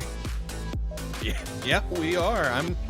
My adrenaline's going a little bit. This has been a really great match. I mean, yeah, the pacing of each round has been a bit slower, but I mean, overall the play has been really high level, and I can very much appreciate the time for the level of play. You know what I mean? Everyone has their taste. Some like it slow, some like it fast. Everyone likes their flavor of Onward differently. I like a balanced variety. You know what I like? I like that Stumpy Nub gifting 2 tier 1 subs to 404 and Swooty. And then Mexecutioner, thank you for your Twitch subscription. Thank you guys so much. Mex, you're with us for 8 months now. Welcome back. Stumpy with another gift sub to Smithy SFC. Stumpy's gifted 7 gift subs in the channel, Buxton. He's dropping all of the love everywhere. He cannot resist. You gotta love Stumpy. He likes supporting his friends. Wait, this round has started. Oh my god, I totally forgot. You didn't even notice. Oh, shit.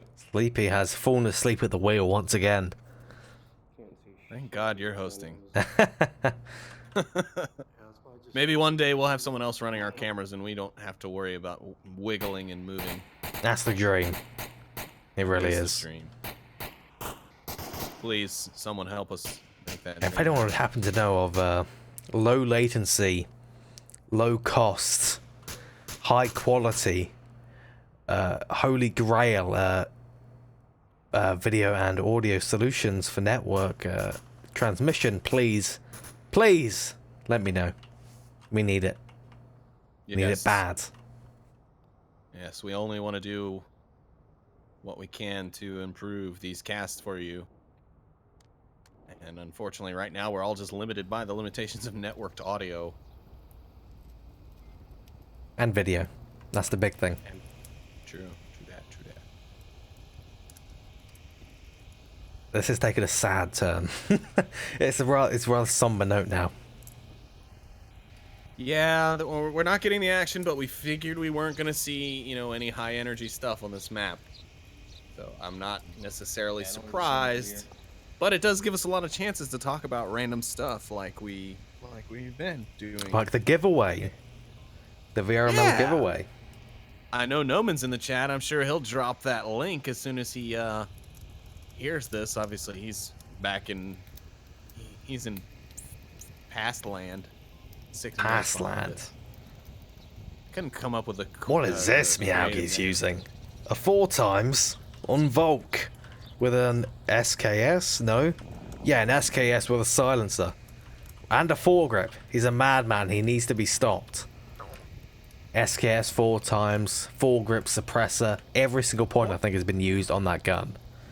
Well, I mean, to be completely honest, the magnification scopes have improved significantly since especially the start of the game. But, in the recent updates, I think Mr. Death was part of the kind of driving force on the scopes because, he's the sniper. But yeah, I mean, I've tried out the 4X. I like the 4X now. Some guns, they're still a little wonky on, but, just have to adapt and find what you like, really. And if he likes it, so be it. But you're right, he has spent all of his loadout points, it seems, on that one thing. He does have a flashbang, though, so my guess is he's rocking that teeny tiny Makarov. Got a little Makarov in his Perhaps the worst pistol in the game. Well, the worst pistol in the game, definitively. I think we can both agree on. Oh, absolutely. I always spend the point. The pea shooter. The pistol to get to up the pistol. I mean, even though I'm completely terrible with the pistol, I still spend the point not to have a Makarov. And Raider decided that his AK was the gun for the job because he grabs 404. First kill of this series, and we're 4 minutes in, Sleepy. We're 4 whole minutes in. Unbelievable. And the G-Men aren't really even close to being able to attack this objective. Their guys in the north haven't made very much room. 404 is down on the hill trying to get up in that spot, in that sniping overwatch position. Dr. Leo Marvin's moving out in the open, and the other 2 guys in the south haven't even made it to Center Hotel. This is a not good time management, and to be honest, it's been a strong defense though from Legionnaires as well. But they have had to wait 4 minutes for first contact. That's a little bit too long. You want to be trying to make first contact within the first probably 2 minutes. That way you can start trying to get that out of the way. Because you're never ever. I've never seen any team sneak up on an objective without killing any member of the opposing team. That would be Shots right now amazing. from the centers. I mean, it would be amazing. I would love to see it. Absolutely 0 kills. Either rush straight in under the noses. The G-Man finds Eric there on top of the objective. Mr. Miyake and his 4X does find Sudi at the center hotel. But yeah, I mean, we just don't see it. Mouth gonna kill Raider on the backside, and all of a sudden this push has come alive. If Mr. Miyake can be killed from the center hotel, this push could be crucial. But Kagan finds 2 with Mouth and Dr. Leo Marvin. The G-Man does find Mr. Miyake, but he's got 43 seconds left. Man has to take down the man on the objective. Then he could go for a cap in theory, but there is, of course, as you said, 30 seconds remaining in this round. He's got to speed up. He needs to check his watch. He desperately has to check it. Yeah, time management definitely going to be an issue.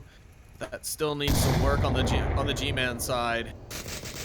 Oh, but the defender rotates out. It's 18 seconds left. Can the man turn this around? He knows where the defender is. It's all going to be a matter of the defender peeking. If the defender stays still... Hagen knows how much time's left. He just has to sit there. He knows that they're going to win this. He's going to peek it, though. He's going to peek it. And he does find the man, and Legionnaires do take the round. But, God, man, we get close every round, Buxton. 1-1, 4 seconds left. The man turned that around completely. He was on his way. I think he had decided to stop engaging, and that's why he ended up losing the firefight. But he was going for the objective. Just the poor management of time ended up being the G-Man's worst enemy tonight. It did give us a nice chance to chat and talk about the giveaway that Noman has helpfully set up for the VRML. Yeah, he's had plenty of time, Noman. If you haven't put it in there, then you're either not watching. You're a disappointment. You're off the casting team. Struck off the list. Well, we can't say welcome back to Arsenic with his tier 1 sub. 7 months in, buddy. He says Swooty is bae, showing that G-Man love. All the way from that Globacam retreat on that boat.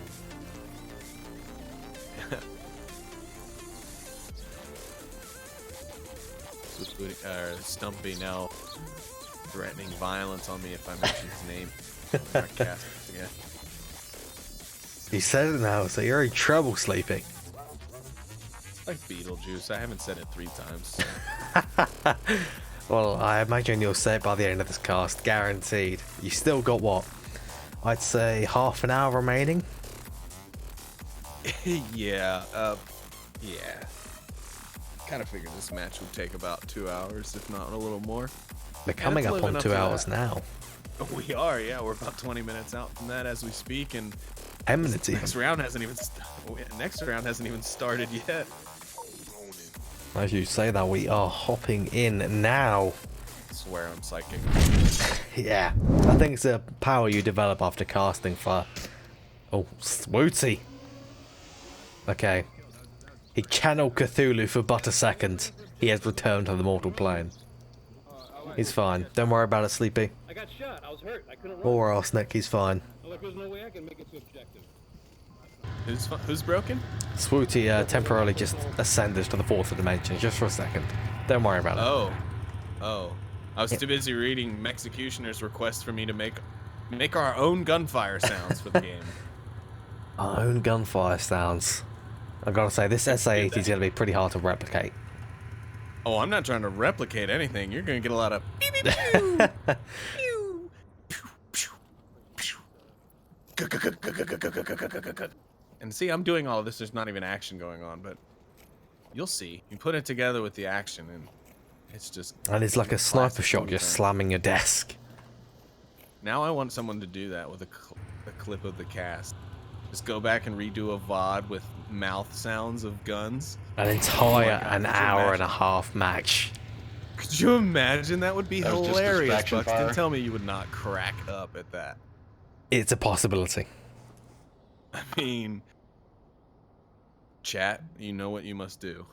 Get cow chop on it, or plainness. Even even if you do one single round, I think a round would be enough. I mean, 6-minute video of man-made gun sounds. I don't think it boots. Boots. It boots. I don't think it beats. What do boots have anything to do with anything? I guess that's how you replicate the sounds. Just smash some boots together. That's how you get the high caliber sound effects. I'm still a fan of the pew pews. It's the difference in style. Buxton always wanting to replicate and make everything so perfect. You can't even tell the difference.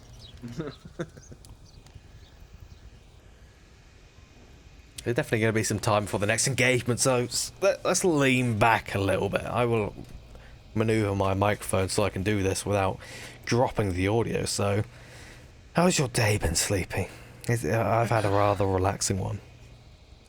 Yeah, man, you know, I try not to put too much on myself during the weekends, you know, just really take that time to break the cycle of the work week. So, but, you know, being a mod, sometimes I don't always get breaking the cycle. It has been pretty calm lately, so that's been good. Chat's been mostly directed in the correct channels lately, so not too many complaints there. A few, but not many. One North Tower. And yeah, I mean, yeah, just try and take it easy. So Sunday, nice and relaxing. A little lunch, a little laundry. Watched a bit of The Expanse on Amazon. We are not sponsored by Amazon. Start moving, ready? No, but if Amazon would like to sponsor us, please feel free. Contact me at sleepy@vrespawn.com. Would love to talk to you about that if you'd like. Dropping that fancy new email. It's not fancy. It's fine. Second floor. Can someone suppress that, Berthel? Can someone Meowgi suppress and the man in the north here with him are going to be in big trouble soon. The Raider did pick off Swooty. Brassmouth confirms him in a refrag very quickly. With 2.5 minutes left and the play is looking like this. I'm scared. I'm scared. Yeah, it's bad news. This is going to be a timeout. I'm calling it right now. Legionnaires are going to time out on this round. Their closest member to the objective is the guy at, what is that? West's Red Huh? Truck. How did Meowgi... Oh no, this is North Hotel. I was very confused for a second. I thought he somehow got behind Brass to Mouth in the Center Hotel. But nevertheless, 4-4 picks yet another. So the closest member to the objective is now dead. Two So in North now the next Hotel. closest member Two are is down. Kitten Mittens, who is crawling his way very slowly down the south side. And then the other two guys are in the north with the shield walking down the open hillside. Dangerous path. What was that sound from Kittimins? I don't even know what that was. It sounded like some kind of yelp. I guess he is a kitten. Who knows? I'm kind of disturbed by it though. Oh, he's doing it again. What is that? That was me, Buxton. Oh, that was you. Okay, kitten, you're free. You're okay. Sleepy though, You're he's talking about deranged. The E sound? Yeah. That was me, yeah. That was me both times. Can't Oh, believe you here didn't goes realize Kitten. that. He's going in. He's going to take down Brass through the window. Takes him Oh, down. Nice smart snapshot play. there. Pretty mitties. So pretties. Knows there's another one Man's gonna below him. Try and follow him up. There's Did one check in his hotel 6. with That me was a somewhere, smart there's one in play hotel there, with me actually, to just kind of whip around and just pre-fire his 6 like that. That was Yeah, some that was smart good. somewhere. play. Got Brothel. I did not get Brothel. He's still up. Something I'd actually want to adopt. Oh, here comes the shield play. Dr. Leo Marvin desperately trying to take him down. The man does take down Kidman's in that center hotel now. It's just the 2 remaining men in the north. They are the ones that will have to take down the 3 remaining members of G-Men. But Kagan has taken down. The man claims that kill, and now we are just left with Mr. Miyagi. Desperately trying to take down Dr. Leo Marvin. He does take him down. He's going to be rushing for the objective. 15 seconds remaining. But there's one man, the man himself, waiting for him. Takes him down. Evened up. The man throws his tablet at him at the end of the round. Wow, what an ending. I mean, that just came crashing in. Kit Mittens with some great play in the center hotel area. Wow, just unfortunately, it didn't do well for them. They did not take the round. We're just trading defensive rounds currently, but it's kind of the way Downfall tends to go a lot of times, doesn't it, Buck? Indeed, it does. Especially amongst the either newer teams or EU teams. It's always a slow but sensual experience. Very sensual.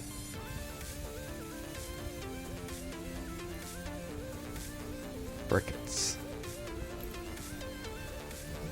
Say something, Sleepy. It's getting weird. I'm sorry. Nevertheless, we'll be going into some next round. I think this is going to go the exact same way. Another 3-3 tiebreaker moment on the final round where everyone is just going to go completely mental and just go straight for the objective. That's what I'm hoping for, Sleepy. That's what I'm expecting.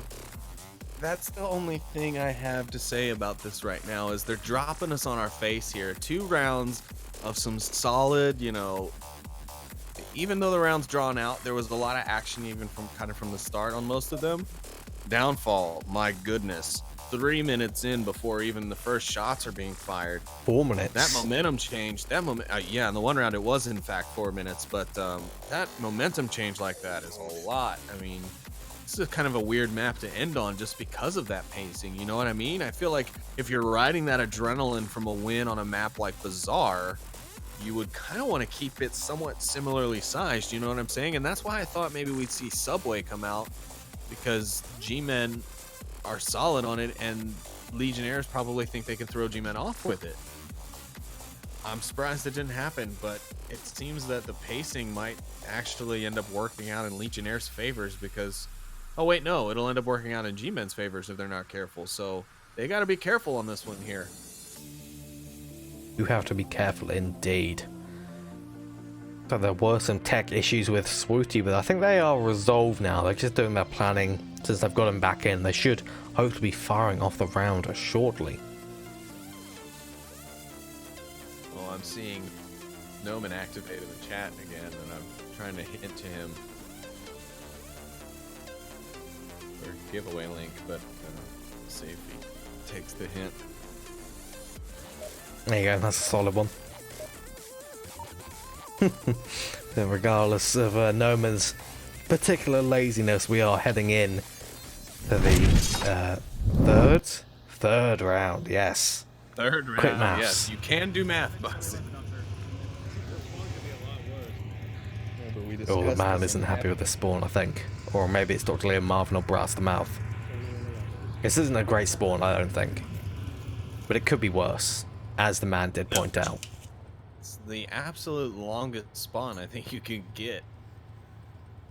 So a lot of times I think that will lead to some of these slower movements as well, but me and Kagan will be able to see if goodness, they they're try to taking downstairs. stops immediately at the top of the hill, so this could take a while as well, but I think G-Men may be timing out on the other maps and almost timing out in the last round. They better be aware of their time management, and I'm pretty sure I've said this about them for a few seasons now.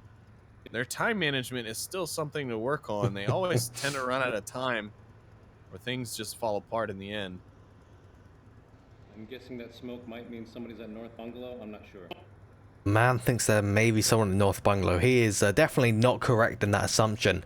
They're in fact having 2 inside that crater building. Very common. Not so common to have 2 in there. Although Kagan did manage to spot 1 G-Man in that southern side. Not sure. I believe that's Swooty. Man himself and Swooty. Man, this is some tight defense being played by Legionnaires. They Yeah. really don't want to give up that cap. No caps allowed, no matter what. Absolutely not. Not a bad defense, really. Looks like we may have some more time in our hands once again. Time to lean back, Sleepy. Everyone that is currently watching this cast, lean back in your chair, your sofa, possibly your beds, if you really like watching Onward, even in your sleep. Just simply relax, and we can wait for some exciting action to reappear in this round. I've got a new idea, Buxton. Every time a European or a slower North American team plays Downfall in the future, we should start an ASMR cast. I think we could do that. I think we could pull it off. I think so. I think you could do an amazing ASMR cast, my friend. Then we'll get funds for the VRML. That's how Kidmins is going to pick off Brass the Mouth with some nice sensual sounds of his AK-12 firing, suppressed. I guess that's sensual. I don't really know. It feels sensual though. Yeah. I don't know.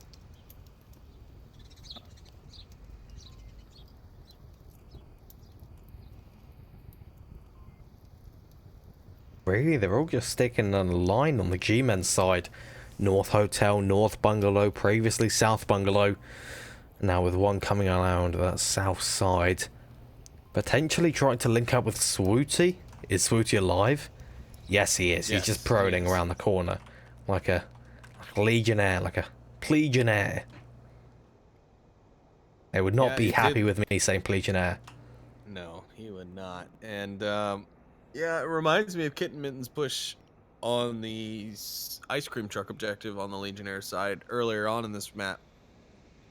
From Legionnaires, I mean, I thought Kitten Mittens was actually downed, just laying there, but no, he was actually prone, as the Legionnaires often do. Frog just popping off some suppressive shots over towards that objective building on the second floor. Not quite able to catch anyone. Let's go for a relaxed cast while we're waiting for the action to happen again. So yeah, 4-4G is just popping off those shots. Wants to try and get the shots to connect. Maybe just try and allow some distraction fire from the North Hotel. Let his boys in the south cross, maybe slightly further up the Western Street to Center Hotel, which does need to happen about now.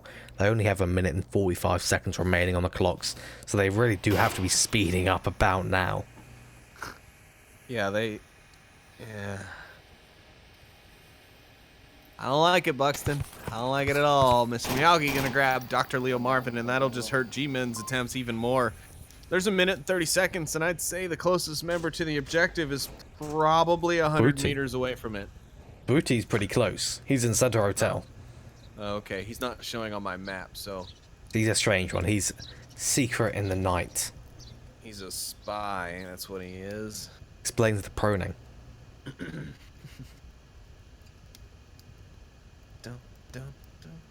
No, we haven't seen too much proning action from Legionnaires lately. Only a bit from really Kitmittens. And thinking about it, didn't Kitmittens win his Oculus Rift during the first Leicester event? And then he joined Legionnaires shortly after. Yeah, I believe he won it through the Stack Up giveaway at the first ESL event over in Leicester. And yeah, then almost immediately after that, wanted to join the league and play in this game.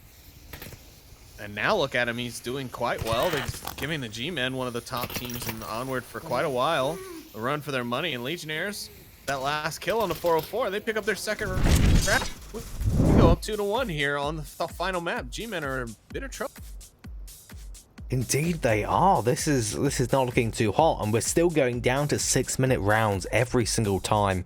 Time management is a serious issue for these teams, it seems. Yeah, 30 seconds left on the clock, and really the only member of the G-Men who died close to the objective was Swooty. Everyone else picked out a pretty long range or early on in the map. So Legionnaire's defense, though, to be fair to the G-Men, was solid. I mean, 2 men on that lower crater house in the north is pretty extreme. Then to also have 2 near the ice cream truck area watching different angles with 1 man in the center in the actual objective house, it was pretty freaking solid. So I can't really say that G-Men didn't have their work cut out for them, but Legionnaires ultimately take it, and we continue to trade defensive rounds here on Downfall. Indeed we do. Who's your predictions for this series, Sleepy? I'm going to put my prediction on... It's got to be on G-Men. I think it's going to be G-Men pulling away here, but what are you thinking?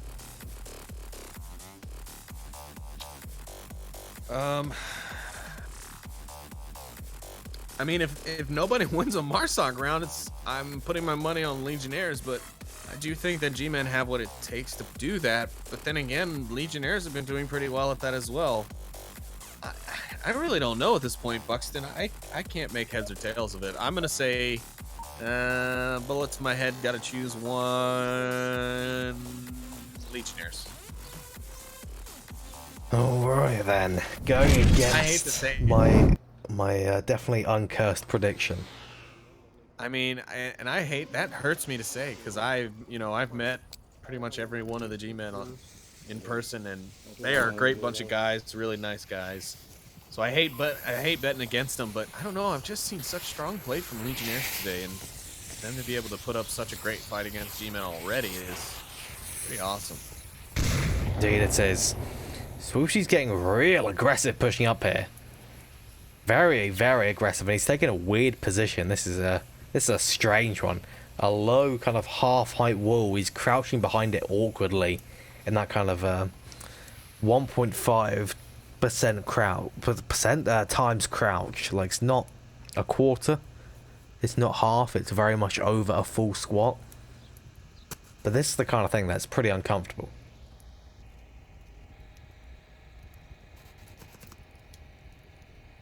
Yeah, we talked about that a little bit ago on Bazaar, the kind of quarter percent crouch, where those thigh muscles just start burning. A lot of suppressive fire they're coming out this round. And they're definitely not waiting till the second minute to start their fire. They're coming straight out the gate with this one. Well, could be what this round needs. Maybe a little bit of injection of some suppressive fire and some hot action will kind of light the fire under both of these teams. Show us what's good. This final map, I mean, both teams are vying for the win here, Buxton, but I'm just seeing a lot of slow movement and bad time management from both ends.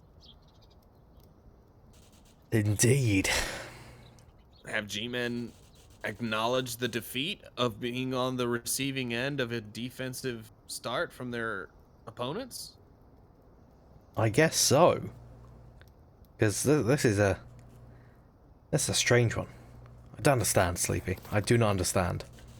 I'm just getting a nice overhead shot here because we can see the tracer fire. Well, we could see the tracer fire before he ran out of ammo, I think. Don't know really how much he has. It's going to be real useful here in a moment when he's completely depleted his ammo and none of his teammates have been able to make any progress. Because that's kind of what's happened. Yeah. They have gotten a man. It looks like Zarek has gotten his way onto West Red Truck, but 404 finds Kagan, and Slooty's going to go ahead and find Zarek as well. And that's two members of Legionnaires lost all that suppressive fire for naught, basically. It's all looking G-Men this round. It's the Volk advantage of downfall, Sleepy. It's always the Volk advantage of downfall. It's always the case, no matter what. What? Sure is. Few teams have been able to really prove that they can consistently provide on offense for downfall, and it is the toughest map probably for attacking just in general. I mean, some of the objectives aren't so bad, but in general, I think for the majority of the objectives, it's just not as easy because your routes are more limited. I guess. Yeah. Kittens up by the church. I'm amazed the Raider managed to get to the West Church without being shot or caught up by the man who is definitely looking for him now. Oh, Miyagi making a call out. Sweetie definitely gonna hear that. So that, yeah, Sweetie definitely giving the call out there for Mr. Miyagi. But Mr. Miyagi is rotating, so he's not gonna be exactly in that spot. But he's kind of out in the open. He's definitely susceptible to some fire. And Raiders continue to push up the western side here. This is the This is a risky move. They know he's here. I guess he is kind of trapped here. Doesn't really have too much choice, but he is going to peek out, and he is going to take down Brass the Mouth there in a very nice peek. Seems that the man down the westerly wasn't quite giving out the information, and Raider might be able to actually get across the brothel here. The man is actually looking this direction at all, though he does look the other direction and takes down Mr. Miyagi in the center of the map. I still can't believe Raider has been given so much freedom on the far west sides. Well, to be fair, the man was tracking Raider there for a moment, or not Raider, but the Mr. Miyagi there for a moment. He tried to throw a grenade at him, and it wasn't quite cooked enough, so he was able to get away. His attention was definitely drawn away, though. And Raider, yeah, absolutely, even almost free reign here. 404, though, is down, but not out. So if he sees him coming in, that call out will definitely come through. He should be bleeding out soon, though, in the next maybe 30 seconds. But then again, there's 50 seconds remaining. And Raider has definitely been spotted by 404 now. And he's the last one left as the man sees him. There hasn't been any call-outs trying yet of Raider's location, but he shoots. The man has to look over in this direction now. He's not got his gun out, but he gets it out in time. And again, we're tied up, Sleepy. Yet again. Buxton. Oh, my wonderful pal Buxton. Could we have picked a longer game to cast? I don't think so. We're going to have to work on our caster's endurance. You know, they talk about player endurance all the time. We're going to have to work on caster endurance here pretty soon. I mean, these matches getting to be a bit long, especially when they're brawls like this one. Yeah, it's a rough thing for the vocal cords. That's for certain. Like, you want to hear Nightfire after he's done 6 casts back to back. Oh, he can barely speak. Yeah, he'll go on his personal stream and just sit there staring at the screen, not saying anything, because, well, he can't say anything, or at least you wouldn't really hear much of it. Indeed. Oh, Sleepy, I think we're going to see this more fast-paced. I just took a look at the map. And you know what objective we're seeing? Not the one you're thinking of, it's the other one you're thinking of. The East Dumpster one, where potentially they could spawn northwest, far north, or southeast. And if it's 2 of those spawns, it's going to be a very quick round indeed, I believe. Well, I hope you're right. I could sure use a shot of adrenaline here from some high-octane action as our counter runs down and we get into the round. Round 5 here on Downfall. Score's tied up 2-2. In fact, the score is tied up in total 9-9. Every single point. This is going to be... I mean, I don't think either team losing this is going to really lose them much MMR, Buxton. Yeah, I don't think so. Lose by much. So I think G-Men might even be able to afford this loss without losing too much of their position in the standings. Legionnaires may pick up a few points here or there, but due to the rounding system in MMR, it might not translate to an actual bump in the number reflected on the website. So we'll have to see how it works out. Maybe Legionnaires are able to turn it around here, grab round 3 and round 4, and get the 2-point spread to help out a bit. But I don't think the win is going to really provide too many points on the MMR side. You know, Sleepy, we had to get the slow spawn, didn't we? The 1 in 3rd chance of getting a slow spawn. As the chat is complaining about the slow speed of the game. Blame James. It's his fault. I've decided now. James, if you're watching, I'm sorry. I can't help myself. I've got to blame you. Rub salt and wounds like it's nobody's business, Buxton. You are just so savage. I'm sorry. I know you have a pretty close relationship, James, though, so I know he knows you're kidding, and it's all love. All is good. But, yeah. Anyways, we got pretty much no action yet from the long spawn. Burned about 1.5 minutes already. Sudi's over here singing to himself as he pushes around through the north side. Let's listen to this. We might not get much chance if he gets killed. Why is he standing still? Huh? That's a good point. And now he's wasting 2 smokes, or no, just one just to heal. And I don't understand, but Raider took down 404 at least. Like, standing still, that's a power move. That's a real power move still being shot at from a distance. it is. It's like, I don't think you got what it takes to kill me, boy. He's going to return some fire, though, on that White House. He was able to accurately determine where the shots came from, so I guess maybe he's more boss than we give him credit for, Buxton. Maybe. As Stumpy Nub or Beetlejuice would say, he's a good man. That's a second time or third time? Careful. That's the 3rd time. He will come out and punish me now. Yeah, the hammer's coming. His name 3 times. Oh. The punishee has become the punisher. Well, the punished. No, the punisher has become the punishee. That's the correct way to do it. There's someone in. I don't know. There were so many P sounds in that phrase that you just said that I lost track. Plosives. Always good for the microphone. Plenty of plosives. You in there, buddy? Oh, Sweetie's trying to bait out Kitten Mittens.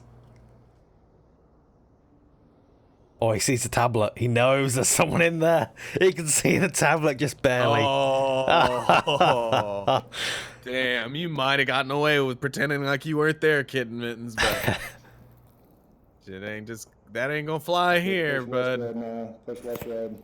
To dumpster. Push dumpster. Trying to bait them out with fake calls as well. And it's actually made Kitten Mittens look towards the west side. But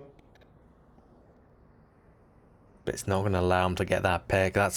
He tried. Swooty tried so hard. But in the end, it didn't even matter. What are you, Chester Bennington? I am now, yeah. Okay, right. Metamorphosing. Next thing you know, I'll be, Check out that new Linkin Park album dropping next year. Yours truly, Buxton, aka Chester Bennington. Next thing you know, I'm going to evolve pass into, away, like, folks. someone. He has just moved to the UK. Assume the new identity. Yeah. Oh, here comes Swooty with the peak, though. He's got a pre-fire right onto Kitten's head. That was a dirty peak, too. Dirty. I mean, I really Utterly thought, devastating. Utterly devastated. Utterly devastated. But yeah, I actually kind of thought Kitmans was going to get that one because he was so trained on that corner for so long, but maybe that was actually his downfall. Get it? Maybe. Downfall? You kind of do zone out after a while. Yeah, right? You watched an angle too long, you don't change things up, take your eyes off of it for a moment. You will zone out there and lose that advantage that you might have. The attack seems to be happening, though. I mean, we're getting some smokes from the center hotel. 3 men from the G-men on the push here. A lot of decent smokes, but the Legionnaires always like to take those positions high up on the hill for support. Oh, man, Brass the Mouth. One of you guys just run by and grab one of those smokes. Marvin. Yeah, exactly. No, the nade. Crack. He sees it. He runs away. A nice play. They are moving with the smoke on their chest, though. Or maybe Dr. Leo Marvin's not, but he makes it across. He's going to be in the smoke. Swooty's able to take out Zarek. This could be a cap. The objective's for open, G-Men, yeah. no. The last one's far too far away. Kagan goes down on that western dumpster. A cap is so possible. The man in the south, he has no idea. Oh, Raider. they squandered it. He has a good view of the objective, though. If someone gets in, it's game over. Brass the Mouth, can you get in cover? Gotten in. He's behind the objective. Brass. He's behind the... He can do it. He got it. G-Men do actually get the cap. That's my unbelievable. gosh. He teams kills And as Swooty in celebration. And you were correct, Buxton. G-Men do pull it out and take the win. And wow, that was a great play from them. What I thought was going to kind of fall out into nothing as kind of the rounds have been going. They make this play right here, and just some well-timed stuff there. Whew. And I told you, I think it was you and I who was arguing about the uplink being penetrable. No, that wasn't me. That was someone else. Oh, okay. Well, somebody was arguing with me that it wasn't penetrable, or that it was isn't penetrable. penetrable. Let's go right through. And I'm like, I don't think so, but okay, I'll take your word That for it. hits solid cover. Did no one ever see Bradley, the old VR Master League PR mod, his montage?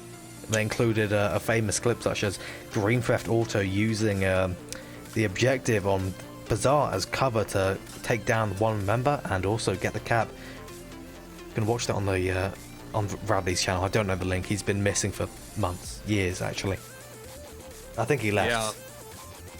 Yeah, I probably did, and it's okay. We all find things. A somber note to end on, but a happy one for G-Men at least. Yeah, it is. They did manage to pull it out. They do win the series. So congratulations again to them, and congratulations to the Legionnaires for one hell of a match, Buxton. I mean, the first two maps, definitely a lot more action-packed. So for those of you who joined us late and only saw map number 3, I definitely recommend going back and watching the VOD later, because those first two maps were fantastic. We got a lot of great plays in there, but Legionnaires definitely putting up a great game. They are a formidable opponent that the top team should definitely be keeping their eye on, because they are coming and they are looking pretty good. They are. Now we can wrap this up. This is the last cast of this week. So we'll be going into the following casts coming into next week, along with Button Cup next week, I believe.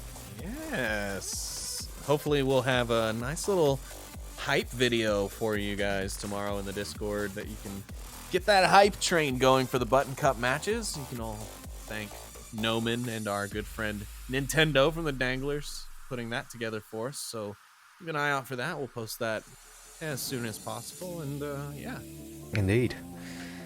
Now, if you want to get involved with the VR Master League, you can go to vrmasterleague.com/Onward to join the Onward League, become a reservist, and all of the things that accompany that. There is also an ongoing giveaway that Noman can post the link to in chat.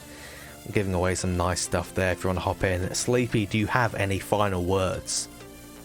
Nope, my final words are the ones that I always like to say, and that's, again, thank you everyone out there for tuning in. We appreciate it. We appreciate your work on social media, helping to spread the joys of VR and VR esports.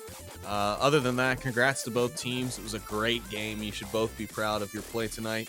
And that's it. Good night, everybody. I mean, Buxton, take us on out of here. Okay, so we will end it here. Thank you everyone for watching. Again, vrmasterleague.com/Onward. Join the Onward Discord. We will see you next week. Goodbye.